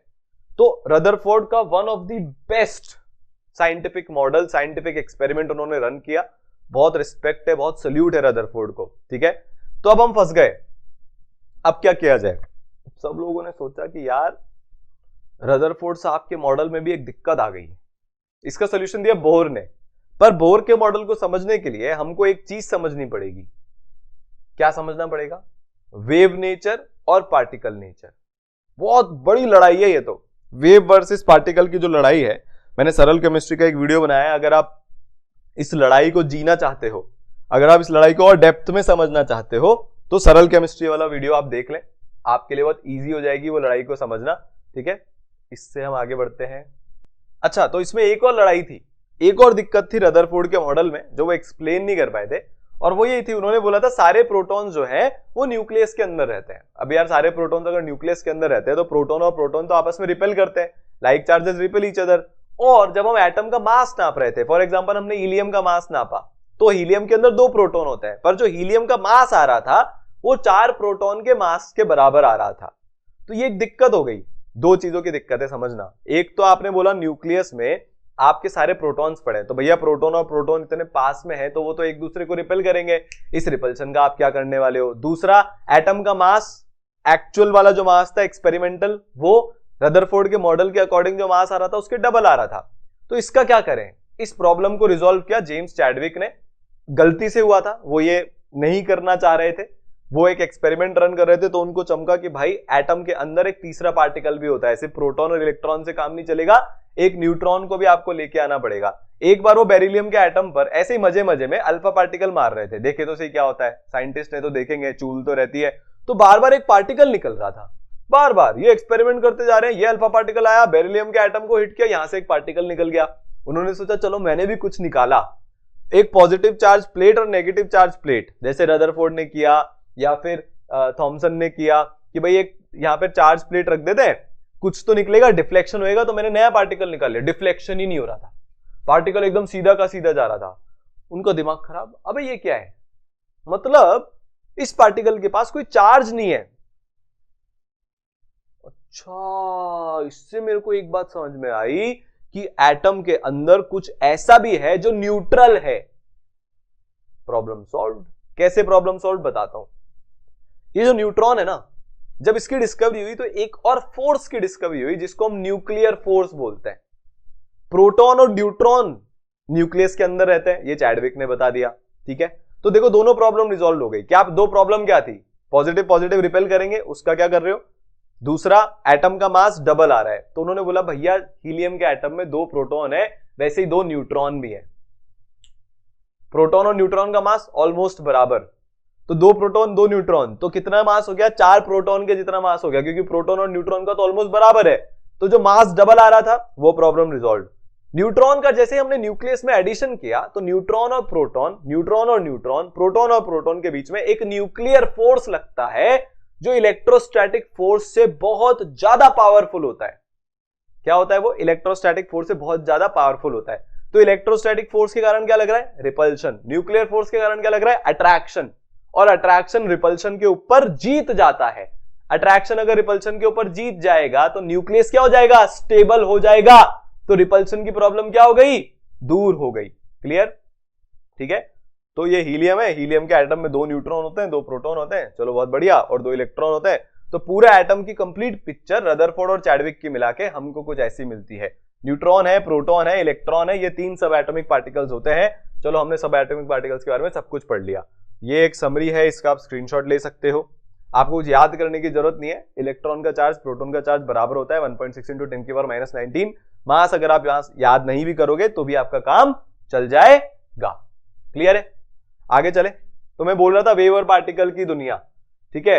ड्रॉबैक अपन ने रदरफोर्ड के मॉडल के पढ़ लिए। मैक्सवेल साहब के अकॉर्डिंग इलेक्ट्रॉन एनर्जी लूज करेगा, वो स्पाइरल डाउन होकर अनस्टेबल हो जाएगा, एटम की बैंड बच जाएगी। तो हमको अब वेव्स के बारे में पढ़ना पड़ेगा, मजबूरी है। बोर को समझना है तो वेव को पढ़ना पड़ेगा और पार्टिकल नेचर को भी पढ़ना पड़ेगा। बड़ी इंटरेस्टिंग सी कहानी है। न्यूटन ने बोला था, न्यूटन अपने सर आइजैक न्यूटन, वही वाले न्यूटन जिसके कारण आपका सिलेबस 10 गुना हो गया है। एक अकेले आदमी ने आपको उतना पढ़ने पे मजबूर किया है, किसी और ने नहीं किया, ठीक है। तो न्यूटन ने बोला था लाइट पार्टिकल है, मैक्सवेल ने बोला लाइट वेव है, हाइगन्स ने बोला लाइट वेव है, और भी यंग ने बोला लाइट वेव है। बड़ी लड़ाई चलती रही, लाइट पार्टिकल है कि वेव है, पार्टिकल है कि वेव है। इसके लिए पहले समझना पड़ेगा वेव क्या होता है और पार्टिकल क्या होता है। तो वेव क्या होती है भाई, तो वेव क्या बोलती है भाई, वेव थ्योरी ये बोलती है कि इस तरीके से कुछ एनर्जी ट्रांसमिट होती है from one place to another without requiring a medium. Wave की डेफिनेशन अगर हम देखें, बड़ी प्यारी सी डेफिनेशन होती है। वेव एक फिनोमिना है एनर्जी और मोमेंटम ट्रांसफर का, एक पार्ट ऑफ द स्पेस से अनदर पार्ट में without transfer of bulk of the medium. जैसे फॉर एग्जांपल मान लो ये मेरा एनर्जी है, पेन मेरी एक एनर्जी है, मेरे को इसको आप तक पहुंचाने के लिए एक्चुअली में पूरे पेन को पहुंचाना पड़ेगा। पहुंचाना पड़ेगा कि नहीं सर, बिल्कुल पहुंचाना पड़ेगा। अब इमेजिन करो सन है बहुत दूर, वहां पे कहीं पे भी तो है, अभी पता नहीं कहां होगा, अंदर रूम में तो पता नहीं चलेगा। वहां से एनर्जी अर्थ पे आ रही है, ये तो पक्का है, वरना हम जिंदा ही नहीं होते। अब सन क्या कोई ऐसे उड़ते उड़ते उड़ते उड़ते किसी को भेज रहा है क्या, एनर्जी लेकर? नहीं भेज रहा। फिर भी एनर्जी हम तक पहुंच रही है, कैसे? वेव्स की फॉर्म में। तो वेव क्या होता है, एक एनर्जी और मोमेंटम ट्रांसफर का फिनोमिना होता है। इसको बहुत डिटेल में आप फिजिक्स में पढ़ोगे, यहां पे उतने डिटेल में समझ में ना भी आए चलेगा, कोई दिक्कत नहीं है, ठीक है। जहां से एक part of the space to another without transfer of bulk of the medium, मतलब बिना मास को या बिना मीडियम को ट्रांसफर किए हुए हम एनर्जी ट्रांसफर कर देते हैं वेव्स की फॉर्म में, ठीक है। तो वेव के कैरेक्टरिस्टिक्स क्या क्या होते हैं ये देख लेते हैं, इंपॉर्टेंट चीजें। वेवलेंथ, वेवलेंथ क्या होती है भाई, 2 पीक के बीच का डिस्टेंस। वेवलेंथ मतलब एक वेव की लेंथ। तो एक वेव हम किसको मानते हैं, 2 पीक, एक पीक से दूसरे पीक को, ठीक है, मतलब ठीक समझ जाओ, है ना। तो wavelength is the distance between 2 peaks या फिर डिस्टेंस बिटवीन 2 ट्रफ्स, ठीक है। तो 2 क्रेस्ट के बीच का डिफरेंस या फिर 2 ट्रफ्स के बीच का डिफरेंस, और इसको डिनोट करते हैं लैम्डा से, डिस्टेंस बिटवीन 2 नियरेस्ट क्रेस्ट और 2 नियरेस्ट ट्रफ्स। इसको मैं जल्दी जल्दी आगे बढ़ाऊंगा, इस पे हम ज्यादा टाइम डिवोट नहीं करेंगे, ये ऑलरेडी आपको आता है, ठीक है। तो this is hour one wave and this distance is lambda, या फिर दिस डिस्टेंस इज लैम्डा, यहां से इस पीक की और अगला वाला जो पीक है। तो एक वेव का जो लेंथ होता है उसको बोलते हैं वेव लेंथ। ऐसा यूनिट तो मीटर है तो मीटर में आएगा, पर जनरली हम एंगस्ट्रॉन्ग, पिकोमीटर, क्योंकि वेवलेंथ छोटी छोटी भी होती है, नैनोमीटर मतलब 10⁻⁹, एंगस्ट्रॉन्ग मतलब 10⁻⁻10, पिकोमीटर मतलब 10⁻⁻12, इसमें नापते हैं, ठीक है। दूसरा होता है wave number which is 1/λ, defined as the number of waves per unit length. इसको हम न्यू बार से डिनोट करते हैं और सेंटीमीटर इनवर्स में ये डिनोट होती है। तो लैम्डा मीटर की एक वेव की वेवलेंथ कितनी है, लैम्डा मीटर। 1 मीटर में कितनी वेव आ जाएगी, 1/λ। यार 10 रुपए का एक आम है, 100 रुपए में कितने आम आएंगे, 10 आम आएंगे। ये आपने कैसे निकाला, 100 डिवाइडेड बाय 10 कर दिया। एक आम 10 रुपए का है, ठीक है, तो 10 आम कितने के होंगे, 100 रुपए के। सेम कैलकुलेशन हो रही है, यूनिटरी मेथड है। तो 1/λ के जितना होता है वेव नंबर, एक वेव लैम्डा मीटर की है, 1 मीटर में 1/λ वेव्स आ जाएंगी, ठीक है। सेंटीमीटर इनवर्स, मीटर इनवर्स में आप नाप सकते हो। फ्रीक्वेंसी, नंबर ऑफ वेव्स जो कि एक पॉइंट से पास हो रही है 1 सेकंड में। मतलब अगर मान लो ये मेरा एक पॉइंट है, मैं इसको देख रहा हूं, कि यहां से कितनी वेव पास हो रही है एक सेकंड में। जितनी वेव एक सेकंड में यहां से पास हो जाएगी उसको मैं बोल दूंगा frequency of a wave. 50 metre मतलब 50 वेव पास हो रही है तो फ्रीक्वेंसी 50 हो जाएगी, 100 हो रही है तो 100 हो जाएगी, 1 हो रही है तो 1 हो जाएगी। ठीक है, हर्ट्ज की टर्म में मेजर होती है। हर्ट्ज साइंटिस्ट का नाम था, उनके ऑनर में हमने इसका SI यूनिट हर्ट्ज रखा है और SI यूनिट इसका सेकंड इनवर्स। एक सेकंड में कितनी वेव, पर सेकंड कितनी वेव, तो इसलिए SI यूनिट क्या है, सेकंड इनवर्स, मतलब 1 अपॉन टाइम। क्लियर है? ठीक है, टाइम पीरियड, एक वेव ने कितना टाइम लिया थ्रू 1 पॉइंट पास करने में, और time taken by a wave to complete distance of 1 wavelength. मेरी एक वेवलेंथ जितनी वेव है इस पॉइंट से, ये मेरी एक वेवलेंथ जितनी वेव को पास होने में कितना टाइम लगा। इसको ट्रेन से समझ सकते हो। ट्रेन में बहुत सारे डब्बे होते हैं, एक डब्बे को हम एक वेव मान लेते हैं। मैं यहां से देख रहा हूं, डब्बा जब मेरे सामने पहली बार आया, ये मान लो एक पेन एक डब्बा है, ये निकला निकला निकला निकला निकला यहां तक, तो पूरे पेन को मेरी उंगली से निकलने में कितना टाइम लगा, इसको बोलते हैं टाइम पीरियड। और मेरी उंगली के सामने से एक सेकंड में कितने डब्बे निकल गए उसको बोलते हैं फ्रीक्वेंसी। ठीक है, एक डब्बा जो निकला उसकी लेंथ कितनी है, मेरी उंगली के सामने से जो निकला उसको बोलते हैं वेव लेंथ।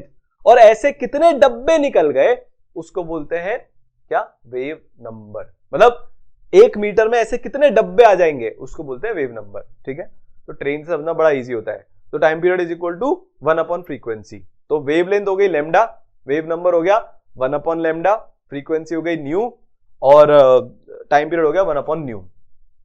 ठीक है, velocity of a wave, distance covered by a wave in 1 second. एक सेकंड में वो वेव कितना आगे जा रही है, इसको बोलते हैं वेलोसिटी, स्टैंडर्ड डेफिनेशन है। ठीक है, एम्पलीट्यूड होता है हाइट ऑफ द क्रेस्ट और डेप्थ ऑफ द ट्रफ। तो ये जो हाइट है इसको हम बोलते हैं एम्पलीट्यूड।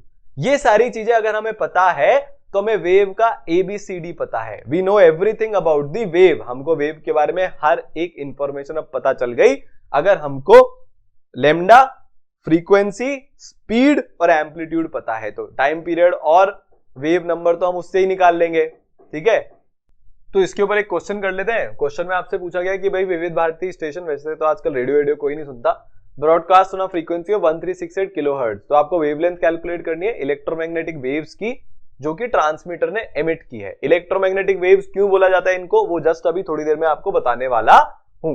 ठीक है, तो आपको फ्रीक्वेंसी दी है भाई। ठीक है, वेलोसिटी ऑफ लाइट अपने को ऑलरेडी पता है, वो कांस्टेंट होती है 3 × 10 की पावर 8 मीटर पर सेकेंड। इससे ज्यादा तेज दुनिया में कोई नहीं मूव कर सकता। ये यूनिवर्स में स्पीड लिमिट है। जैसे वहां बोर्ड लिखे होते हैं ना हाईवेज पे कि 100 से ज्यादा मत जाना, यहां पे एक्चुअली में वेलोसिटी ऑफ लाइट से तेज कोई भी मूव नहीं कर सकता। ये कांस्टेंट होते हैं 3 × 10 की पावर 8 मीटर पर सेकेंड। आ रहा है समझ में? पक्का? ठीक है, फ्रीक्वेंसी आपको दी हुई है इतना, तो एक फॉर्मूला होता है। क्या फॉर्मूला होता है कि भाई speed of light is equal to frequency into lambda. क्या होता है? Frequency into lambda is equal to speed of light. Speed of light का डायमेंशन क्या होता है? मीटर पर सेकेंड। कोई भी स्पीड का मीटर पर सेकेंड होता है। फ्रीक्वेंसी का क्या होता है? 1 अपॉन सेकेंड। लैम्डा का क्या होता है? मीटर। तो ये मीटर पर सेकेंड, डायमेंशनली भी आप चेक कर सकते हो। स्पीड ऑफ लाइट कांस्टेंट है, तो अगर हमको लैम्डा या फ्रीक्वेंसी में से कुछ भी दे दिया तो हम दूसरे को पता लगा सकते हैं। तो जो फ्रीक्वेंसी होती है ये इनवर्सली प्रोपोर्शनल होती है किसके? वेवलेंथ के। तो जितनी कम वेवलेंथ उतनी ज्यादा फ्रीक्वेंसी, या फिर जितनी ज्यादा वेवलेंथ उतनी कम फ्रीक्वेंसी। तो आपको किलो हर्ट्ज में दिया है, यूनिट्स का ध्यान रखना। पहले इसको कन्वर्ट करो हर्ट्ज में, क्योंकि ऐसा यूनिट हर्ट्ज होता है। ठीक है, सेकंड इनवर्स में कन्वर्ट हो गया। Lambda is equal to C by nu, वो यहां से फॉर्मूला आ गया, lambda is equal to C by nu. Value put कर दो, आंसर आ जाएगा। तो कुछ बड़ी बात नहीं है, 219.3 मीटर लंबी वेव आ गई। तो एक्चुअली जो रेडियो वेव्स होती है वो काफी लंबी वेवलेंथ वाली वेव्स होती हैं। क्लियर है? ठीक है, मैक्सवेल साहब आए, इन्होंने बहुत रिसर्च करी इलेक्ट्रोमैग्नेटिक वेव्स पर, और इन्होंने हमको बताया कि इलेक्ट्रोमैग्नेटिक वेव इसलिए बोला जाता है क्योंकि एक्चुअली में जो सन से रेज आ रही है वो कंसिस्ट करती है perpendicularly travelling electrical and magnetic waves. तो यहां पे जो लाल वाली वेव्स आपको दिख रही हैं, दीज आर इलेक्ट्रिकल वेव्स जो ऊपर डायरेक्शन में ट्रैवल कर रही है, और जो ब्लू वाली वेव्स दिख रही है दीज आर मैग्नेटिक वेव्स। और ये जो है ये स्पेस में इस तरह से ट्रैवल करती रहती है। आप दिख रहे हैं वेव की डायरेक्शन आगे, पूरी वेव आगे जा रही है। तो इस वेव के दो पार्ट है, मैग्नेटिक वाला पार्ट और इलेक्ट्रिकल वाला पार्ट। इलेक्ट्रिकल और मैग्नेटिक पार्ट एक दूसरे के परपेंडिकुलर है। ये इलेक्ट्रिक है तो ये मैग्नेटिक है। आ रहा है समझ में? ये इस तरीके से ट्रैवल करते हैं। फिजिक्स में एक इलेक्ट्रोमैग्नेटिक वेव्स का अलग से नाम से चैप्टर है। मैक्सवेल ने पहली बार बताया था कि इस तरीके से हमारे पास सन से एनर्जी आ रही है। क्लियर? ठीक है, ये पूरा एक स्पेक्ट्रम है इलेक्ट्रोमैग्नेटिक वेव का, जो बहुत कम वेवलेंथ वाली, कम वेवलेंथ मतलब बहुत ज्यादा एनर्जी, ज्यादा वेवलेंथ मतलब कम एनर्जी, ज्यादा फ्रीक्वेंसी ज्यादा एनर्जी, कम फ्रीक्वेंसी कम एनर्जी, ये आपको पता ही है।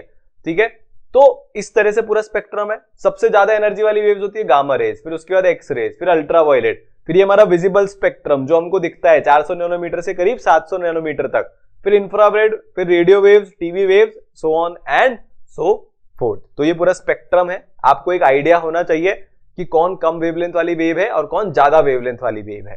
ठीक है, लाइट का वेव नेचर होता है, हमको कैसे पता चलता है? ये एक एक्सपेरिमेंट है इंटरफेरेंस नाम का। किससे पता चला हमको? इंटरफेरेंस। क्या होता है इंटरफेरेंस में? एक वेव आ रही है, दूसरी वेव आ रही है, कुछ केसेस में ऐसा पाया गया कि जब ये दोनों वेव मिलती हैं, क्या इसका मतलब? दोनों वेव मिली, ये क्या है भाई? सब गायब हो जाता है। आपने देखा है कभी एक बॉल आ रही है, दूसरी बॉल आ रही है, दोनों बॉल टकराई और गायब? दो पार्टिकल्स के केस में तो ऐसा नहीं हो सकता, पर दो वेव के केस में ऐसा होता है, जिसको हम डिस्ट्रक्टिव इंटरफेरेंस बोलते हैं।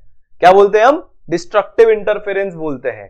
वेव आई, एक वेव इधर से आई, एक वेव इधर से आई, कहीं एक लोकेशन पे डिस्ट्रक्टिव इंटरफेरेंस हो गया और वहां पे पूरा अंधेरा है, पूरा काला है, कुछ नहीं दिख रहा।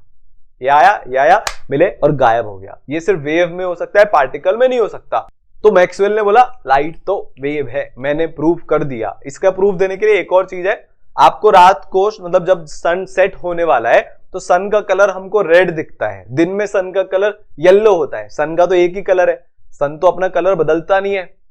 आसमान में कुछ ऐसा हो रहा है कि हमको कलर अलग अलग दिखता है, वो प्रॉपर्टी होती है डिफ्रैक्शन। आप लाइट की तरफ अपनी उंगली ऐसे करो और इस उंगली को एकदम पास लेके आओ, उंगली टच होगी ना, उसके जस्ट पहले एक मोमेंट ऐसा आएगा जब लाइट आनी बंद हो जाएगी।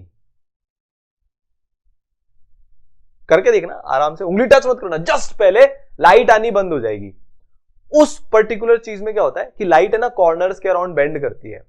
पार्टिकल के साथ ऐसा हो सकता है क्या? लाइट यहां से आई, उसको ऑब्स्ट्रक्शन मिला, वो बेंड करके चली गई।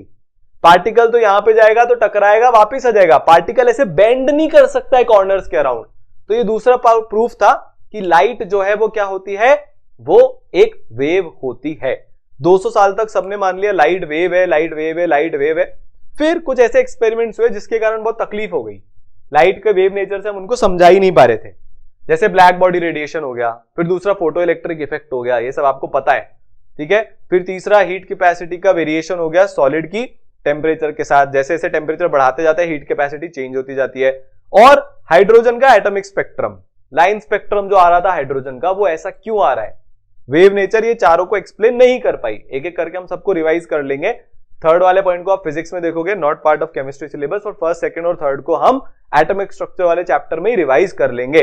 आज के लिए हम ब्लैक बॉडी रेडिएशन को रिवाइज करने वाले हैं। ठीक है, आ रहे समझ? क्या होता है कि जब हम एक मेटल को हीट करते हैं, ध्यान से सुनना, जब हम एक मेटल को हीट करते हैं तो वो मेटल शुरुआत में तो उस जिस कलर का होता है उसी कलर का होता है। आपने बहुत टेम्परेचर बढ़ाया तो वो मेटल रेड हॉट हो जाता है। क्या हो जाता है? वो मेटल अपना रेड हॉट हो जाता है। फिर आपने और टेम्परेचर बढ़ा दिया तो वो व्हाइटिश हो जाता है। फिर आपने और टेम्परेचर बढ़ा दिया, वो ब्लूइश हो जाता है। ये वेव नेचर एक्सप्लेन नहीं कर सकता।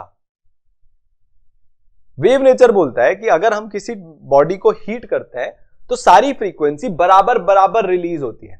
मतलब 1 फ्रीक्वेंसी भी 100 निकलेंगी, 10 फ्रीक्वेंसी भी 100 निकलेंगी, 100 फ्रीक्वेंसी भी 100 निकलेगी, 1000 फ्रीक्वेंसी भी 100 निकलेगी। जो कलर होता है, कलर किससे डिसाइड होता है? फ्रीक्वेंसी से डिसाइड होता है। अब मेरे को एक बार बताओ, आपने बचपन में अगर पेंट किया है, अगर मैं येलो, रेड, ब्लू और ग्रीन सारे बराबर बराबर प्रोपोर्शन में मिला दूंगा तो कोई एक कलर बनेगा जो डिपेंड नहीं करेगा। चाहे फिर मैं 100 येलो मिलाऊं, चाहे 100 ब्लू मिलाऊं, या 1000 येलो 1000 ब्लू मिलाऊं, कंपोजिशन अगर फिक्स है तो उसका कलर भी फिक्स होगा। तो वेव नेचर के अकॉर्डिंग हमारे मेटल का कलर कभी चेंज ही नहीं होना चाहिए था टेम्परेचर के साथ। वेव नेचर ने बोला सारी फ्रीक्वेंसी बराबर बराबर निकलती है, तो फिर मेटल का कलर कैसे चेंज हो सकता है? हो ही नहीं सकता साहब, मेटल का कलर तो चेंज, पर यहां पे तो हो रहा है, तो हम एक्सप्लेन ही नहीं कर पाए।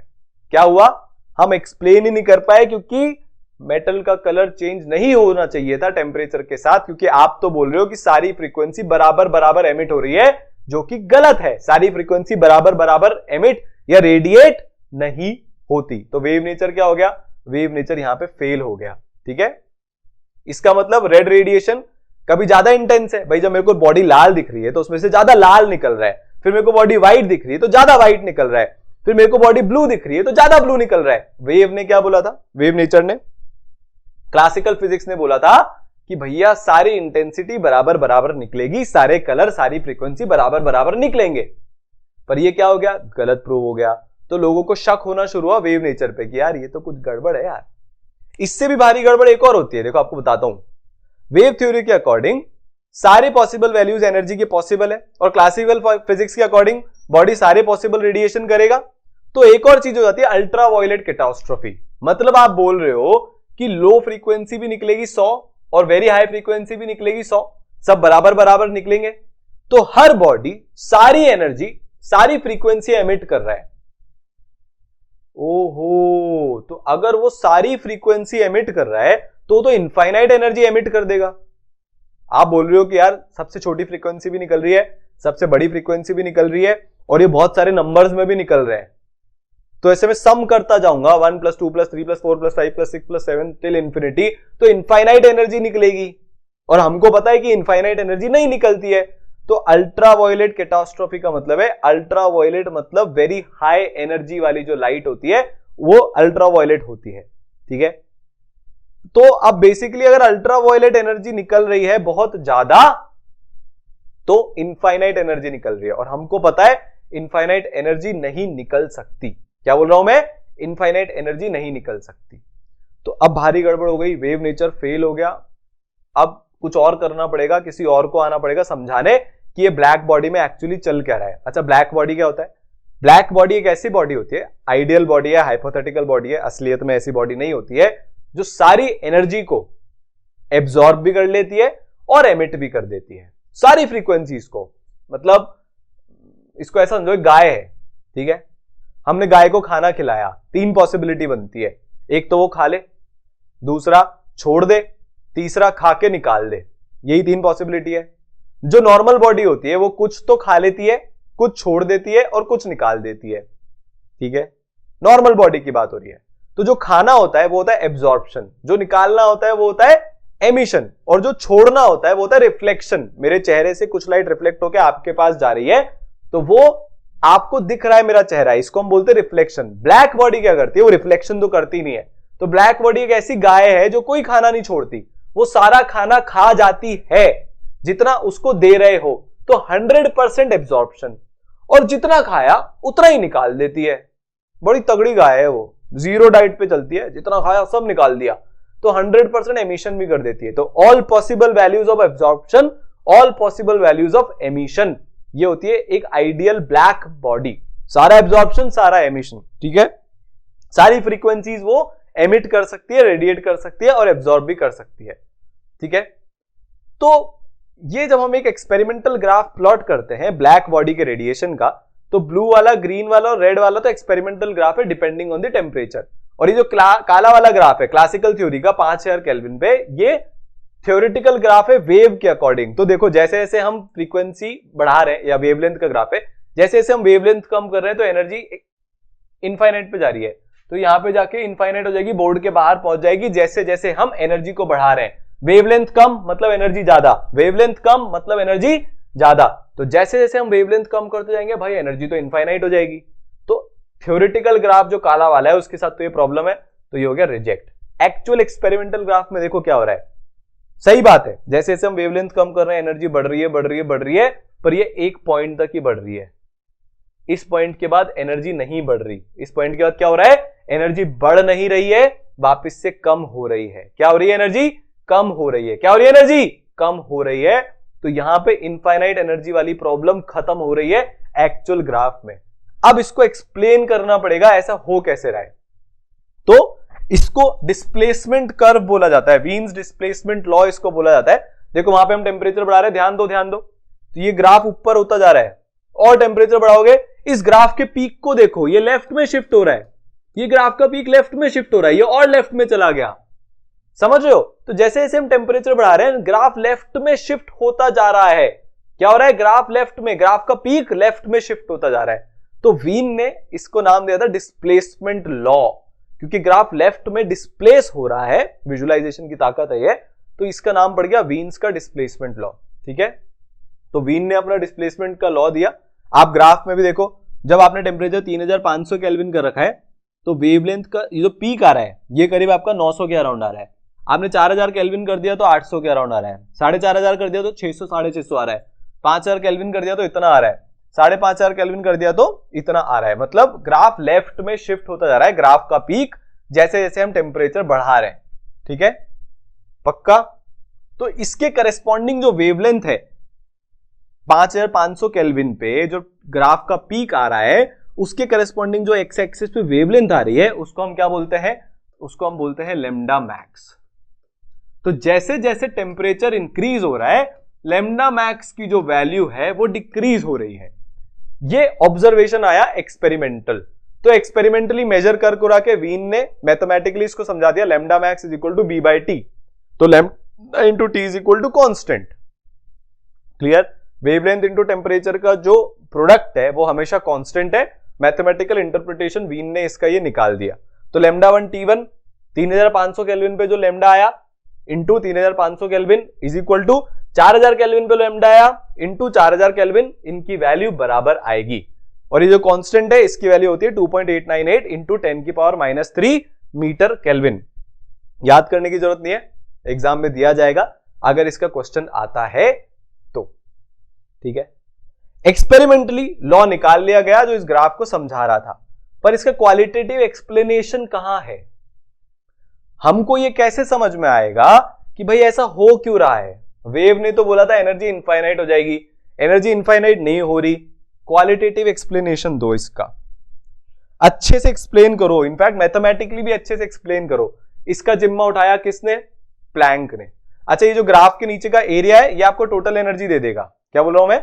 ये जो आपके ग्राफ के नीचे का एरिया है, तो देखो जैसे जैसे टेम्परेचर बढ़ा रहे हैं टोटल एरिया बढ़ रहा है, दिख रहा है? टोटल एरिया बढ़ रहा है मतलब टोटल एनर्जी बढ़ रही है। आपने देखा होगा हमारे घर पे रोटी सिकती है तवे पे, पैन पे, पैन का टेम्परेचर कम है, आप उसके ऊपर हाथ रखो कुछ नहीं फील होगा। टेम्परेचर आपने बढ़ा दिया तो आपको ऊपर से गर्मी फील होने लग जाएगी, हाय गर्मी, ये गर्मी, वो गर्मी। क्यों? क्योंकि टेम्परेचर बढ़ाने पर ओवरऑल रेडिएशन बढ़ जाता है, ओवरऑल एनर्जी बढ़ जाती है। वो हमको यहां पे ग्राफ से भी दिख रहा है। ठीक है, higher temperature means more radiation mean more energy. ठीक है, तो इस ग्राफ का क्वालिटेटिव एक्सप्लेनेशन देने के लिए प्लैंक आए। प्लैंक ने बोला कि एनर्जी कंटिन्यूअसली एमिट नहीं होती, पैकेट के फॉर्म में होती है। वेव ने क्या बोला था? देखो समझाता हूं। मान लो एक नंबर लाइन है, ये 0 है, 1 2 3 4 5। ठीक है, वेव के अकॉर्डिंग सारी वैल्यूज पॉसिबल है, ये वैल्यू भी पॉसिबल है, ये वैल्यू भी पॉसिबल है, ये वैल्यू पॉसिबल है, ये सारी वैल्यूज जितनी भी है सारी वैल्यूज पॉसिबल है एनर्जी की। वेव ने क्या बोला? All possible values of energy are possible, ये वेव ने बोला। प्लैंक ने बोला गलत, प्लैंक ने बोला नहीं भैया, प्लैंक बोले सिर्फ ये जो इंटीग्रल वैल्यूज है जो मैंने लाल से मार्क करी है यही अवेलेबल होती है, बाकी सारी value of energy not allowed. एक आर्म हो सकता है ना, आधा आर्म नहीं हो सकता। प्लैंक के अकॉर्डिंग जो एनर्जी होती है वो आर्म की फॉर्म में होती है, पार्टिकल के फॉर्म में होती है। या तो एक आर्म मिलेगा, या 2 आर्म मिलेंगे, या 3 आर्म मिलेंगे, या 4 आर्म मिलेंगे, या 5 आर्म मिलेंगे। 1.5 आर्म, 2.5 आर्म, 3.5 आर्म, ये सब नहीं मिल सकते। आर्म जो है वो इंटीग्रल मल्टीपल में ही मिलेंगे, बॉल्स जो है वो इंटीग्रल मल्टीपल में ही मिलेंगी। प्लैंक ने ऐसा समझाया, क्या बोले वो, कि रेडिएंट एनर्जी जो एमिट या एब्जॉर्ब हो रही है बॉडी से वो कंटिन्यूअसली नहीं हो रही है, डिसकंटिन्यूअसली हो रही है in form of small discrete packets of energy, और इन पैकेट्स को क्वांटम बोला जाता है। क्या बोला जाता है इन पैकेट्स को? इन पैकेट्स को क्वांटम बोला जाता है। क्या बोला जाता है? क्वांटम। तो the smallest packet of energy जो है उस पर्टिकुलर फ्रीक्वेंसी या वेवलेंथ पे, उसको हम बोलेंगे उसका क्वांटम। ठीक है, क्लियर? तो एनर्जी फ्रीक्वेंसी की डायरेक्टली प्रोपोर्शनल होती है, मैंने आपको बता ही दिया। जब हम प्रोपोर्शनैलिटी का साइन हटाएंगे एक कांस्टेंट आएगा, ऑब्वियसली इस कांस्टेंट को प्लैंक कांस्टेंट ही बोलेंगे क्योंकि प्लैंक ने बताया था। आप इसको फ्रीक्वेंसी को c/λ की तरफ रख दो तो एनर्जी इनवर्सली प्रोपोर्शनल हो जाएगी लेमडा के, मतलब लेमडा जितना कम एनर्जी उतनी ज्यादा। So H is equal to 6.6 into 10 की power minus 34। You have to remember this. Clear? पक्का? आगे चले, इसको आपको याद करना है, ठीक है। टोटल अमाउंट ऑफ एनर्जी जो ट्रांसमिट हो रही है एक बॉडी से दूसरे में, वो कुछ इंटीग्रल मल्टीपल ऑफ होगी एनर्जी ऑफ अ क्वांटम। मतलब या तो 1 आम मिलेगा, या 2 आम मिलेंगे, या 3 आम मिलेंगे, या 4 आम मिलेंगे। तो आपको 10 आम की जितनी एनर्जी चाहिए तो 10 आम खरीद के लाओ, 15 आम जितनी एनर्जी चाहिए तो 15 आम खरीद के लाओ। तो अगर मेरे पास 1 करोड़ क्वांटम है तो 1 क्वांटम की एनर्जी इंटू 1 करोड़, इतनी मेरे को एनर्जी मिल जाएगी। तो एनर्जी का फॉर्मूला क्या हो गया? N into H into new. ये जो लाल डब्बे में है ये 1 क्वांटम की एनर्जी, कितने क्वांटम है? N। तो टोटल एनर्जी कितनी होगी? 1 क्वांटम की energy into the number of quantums we have. Clear?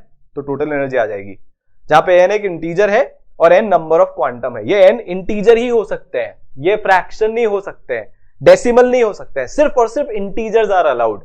ठीक है, तो उन्होंने इस ग्राफ को एक्सप्लेन करने के लिए ये फॉर्मूला दिया, ये इसका क्वालिटेटिव एक्सप्लेनेशन है। क्या है इस एक्सप्लेनेशन की खास बात? एक काम करते हैं, अपन लेमडा को बहुत छोटा रखते हैं। अगर हम लेमडा को बहुत छोटा रखते हैं तो ये E is equal to H C by lambda K T. ठीक है, ये टी बड़ा है, एक्चुअली टेम्परेचर है इसलिए, तो के टी। ठीक है, आपने लेमडा को बहुत छोटा किया तो E की पावर में ये जो टर्म है ये बहुत बड़ी हो जाएगी। E की पावर के टर्म का आ रही है डिनोमिनेटर में, तो 1 बाय बहुत बड़ा नंबर, तो एक्चुअली ये जो नंबर है वो बहुत छोटा हो जाएगा। भाई डिनोमिनेटर बहुत बड़ा है तो नंबर क्या हो गया? बहुत छोटा। तो एनर्जी की वैल्यू क्या हो जाएगी? नंबर बहुत कम होने के कारण बहुत ही कम हो जाएगी, क्योंकि आपने इसको बहुत छोटे नंबर से मल्टीप्लाई किया है। तो जब आप वेवलेंथ को कम रखते हो तो एनर्जी क्या आ रही है? बहुत कम आ रही है। अब वेवलेंथ को अपन एक काम करते हैं, बहुत हाई करते हैं। जैसे मैं वेवलेंथ को बहुत हाई करूंगा ये तो E की पावर छोटा नंबर हो जाएगा, तो दिस इज वेरी स्मॉल। यहां पे जो नंबर है, ये वाला जो नंबर है ये बहुत स्मॉल है। -1 करेंगे तो ठीक है, ठीक ठाक सा नंबर आएगा। तो ये फाइनाइट नंबर आ रहा है। कौन सा वाला? ये वाला। This is a finite number. पर यहां पे लेमडा की पावर 5 है और मैंने लेमडा को कर दिया बहुत बड़ा। मैंने लेमडा को क्या कर दिया? बहुत ही बड़ा कर दिया। लेमडा बहुत बड़ा हो गया, लेमडा बहुत ही बड़ा हो गया, तो ये नंबर ओवरऑल क्या हो गया? बहुत ही छोटा हो गया। मतलब जो ज्यादा वेवलेंथ वाले एरियाज हैं वहां पे भी एनर्जी क्या आएगी? कम आएगी। मैक्सिमम एनर्जी कहां आएगी? हम इसको डिफरेंशिएट करके इसका 0 निकालेंगे, वहां पे एक पर्टिकुलर टेम्परेचर आएगा जहां पे एनर्जी मैक्सिमम है, उसको लेमडा मैक्स बोला जाता है। तो प्लैंक ने एक्सप्लेन किया कि भैया हर टेम्परेचर के करेस्पॉन्डिंग एक ऐसी वेवलेंथ आएगी जिसके पार्टिकल्स मैक्सिमम अलाउड है। वेव नेचर ने बोला सारे इक्वल अलाउड है फ्रीक्वेंसीज या वेवलेंथ। प्लैंक ने बोला नहीं, कुछ ही फ्रीक्वेंसी या वेवलेंथ अलाउड है जो ज्यादा नंबर में होती है, बाकी सब छोटे छोटे छोटे छोटे नंबर में होती है। इसके कारण पीक आता है उस फ्रीक्वेंसी का, उस वेवलेंथ का जो सबसे ज्यादा अलाउड है। तो प्रोबेबिलिटी का खेल हो गया। कुछ एनर्जी की वैल्यूज ज्यादा अलाउड, कुछ एनर्जी की वैल्यूज कम अलाउड। ये प्लैंक ने इसका ब्यूटीफुल एक्सप्लेनेशन हमको दिया और अल्ट्रावायलेट कैटास्ट्रोफी हमारा दूर हो गया। ठीक है, H इंटू सी, अभी कैलकुलेशन वाला पार्ट है, कंफ्यूज मत होना। आप इसको मल्टीप्लाई करोगे तो जूल में एनर्जी आएगी। हमारे लिए इलेक्ट्रॉन वोल्ट ज्यादा बेटर टर्म है यहां पे यूज करने के लिए। Electron into volt, charge into voltage energy होता है, ये आप फिजिक्स में सीखोगे। तो 1 electron volt is equal to 1.6 into 10 की पावर -19 जूल। जो एंगस्ट्रॉन्ग होता है वो 10 की पावर -10 होता है। ठीक है, 1 एंगस्ट्रॉन्ग इज इक्वल टू 10 की पावर -10। तो जो हम इसको कैलकुलेट करते हैं H इंटू सी को, तो वो बराबर आता है 12400 इलेक्ट्रॉन वोल्ट एंगस्ट्रॉन्ग के बराबर। ये कैलकुलेशन के लिए बता रहा हूं। मतलब अगर आपको किसी ने लेमडा एंगस्ट्रॉन्ग में दे दिया और आपसे पूछा कि भैया कितनी एनर्जी है इलेक्ट्रॉन वोल्ट्स में, तो आप 12400 से डिवाइड कर देना। ठीक है, तो calculate the frequency and energy of a photon of wavelength 4000 angstrom. बस, अब आपको 4000 एंगस्ट्रॉन्ग दिया है, आप फ्रीक्वेंसी निकाल लो पहले। तो लैम्डा इज इक्वल टू इतना, मीटर में कन्वर्ट किया, frequency is equal to C by lambda. C पता है 3 इंटू 10 की पावर 8, लैम्डा पता है 4 इंटू 10 की पावर -7, तो फ्रीक्वेंसी आ जाएगा। ठीक है, आ गया। एनर्जी निकालने के लिए क्या करना है हमको? एनर्जी निकालने के लिए हम 124 00 डिवाइडेड बाय 4000, ये मेरी एनर्जी आ जाएगी इन कुछ इलेक्ट्रॉन वोल्ट्स की टर्म में। कैलकुलेशन कर लेना, जितनी भी आएगी कोई दिक्कत नहीं है, ठीक है। ये 0 से 0 कट जाएगा, सो 124/40 इलेक्ट्रॉन वोल्ट जितनी एनर्जी आ गई। आपसे पूछा जा रहा है कितने फोटोन्स ऑफ लाइट हमको चाहिए वेवलेंथ 5000 एंगस्ट्रॉम के 1 जूल एनर्जी बनाने के लिए, तो एक फोटोन की एनर्जी निकाल लो। फोटोन मतलब जो लाइट का होता है, क्वांटम जैसे होता है ना, तो जब हम क्वांटम को लाइट के टर्म्स में बात करते हैं तो हम उसको फोटोन बोलते हैं।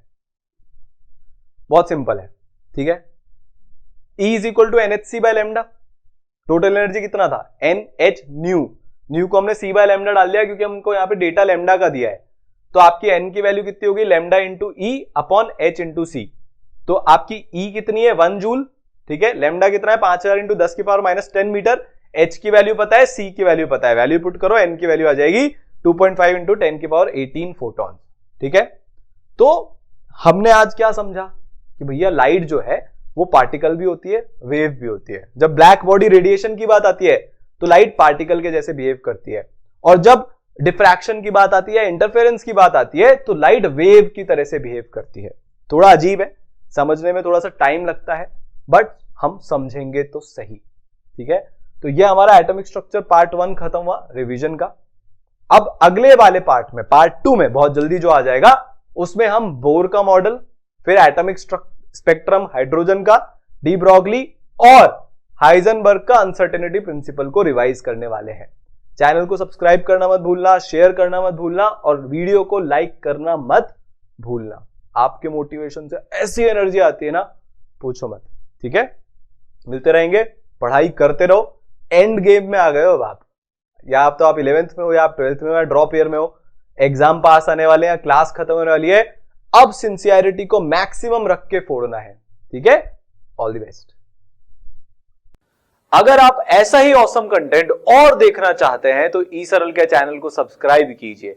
इंडिया की टॉप मोस्ट फैकल्टी से JEE, NEET, class 10th, class 9th की तैयारी करने के लिए ई सरल के ऐप को इंस्टॉल कीजिए। ई सरल है तो सब सरल है।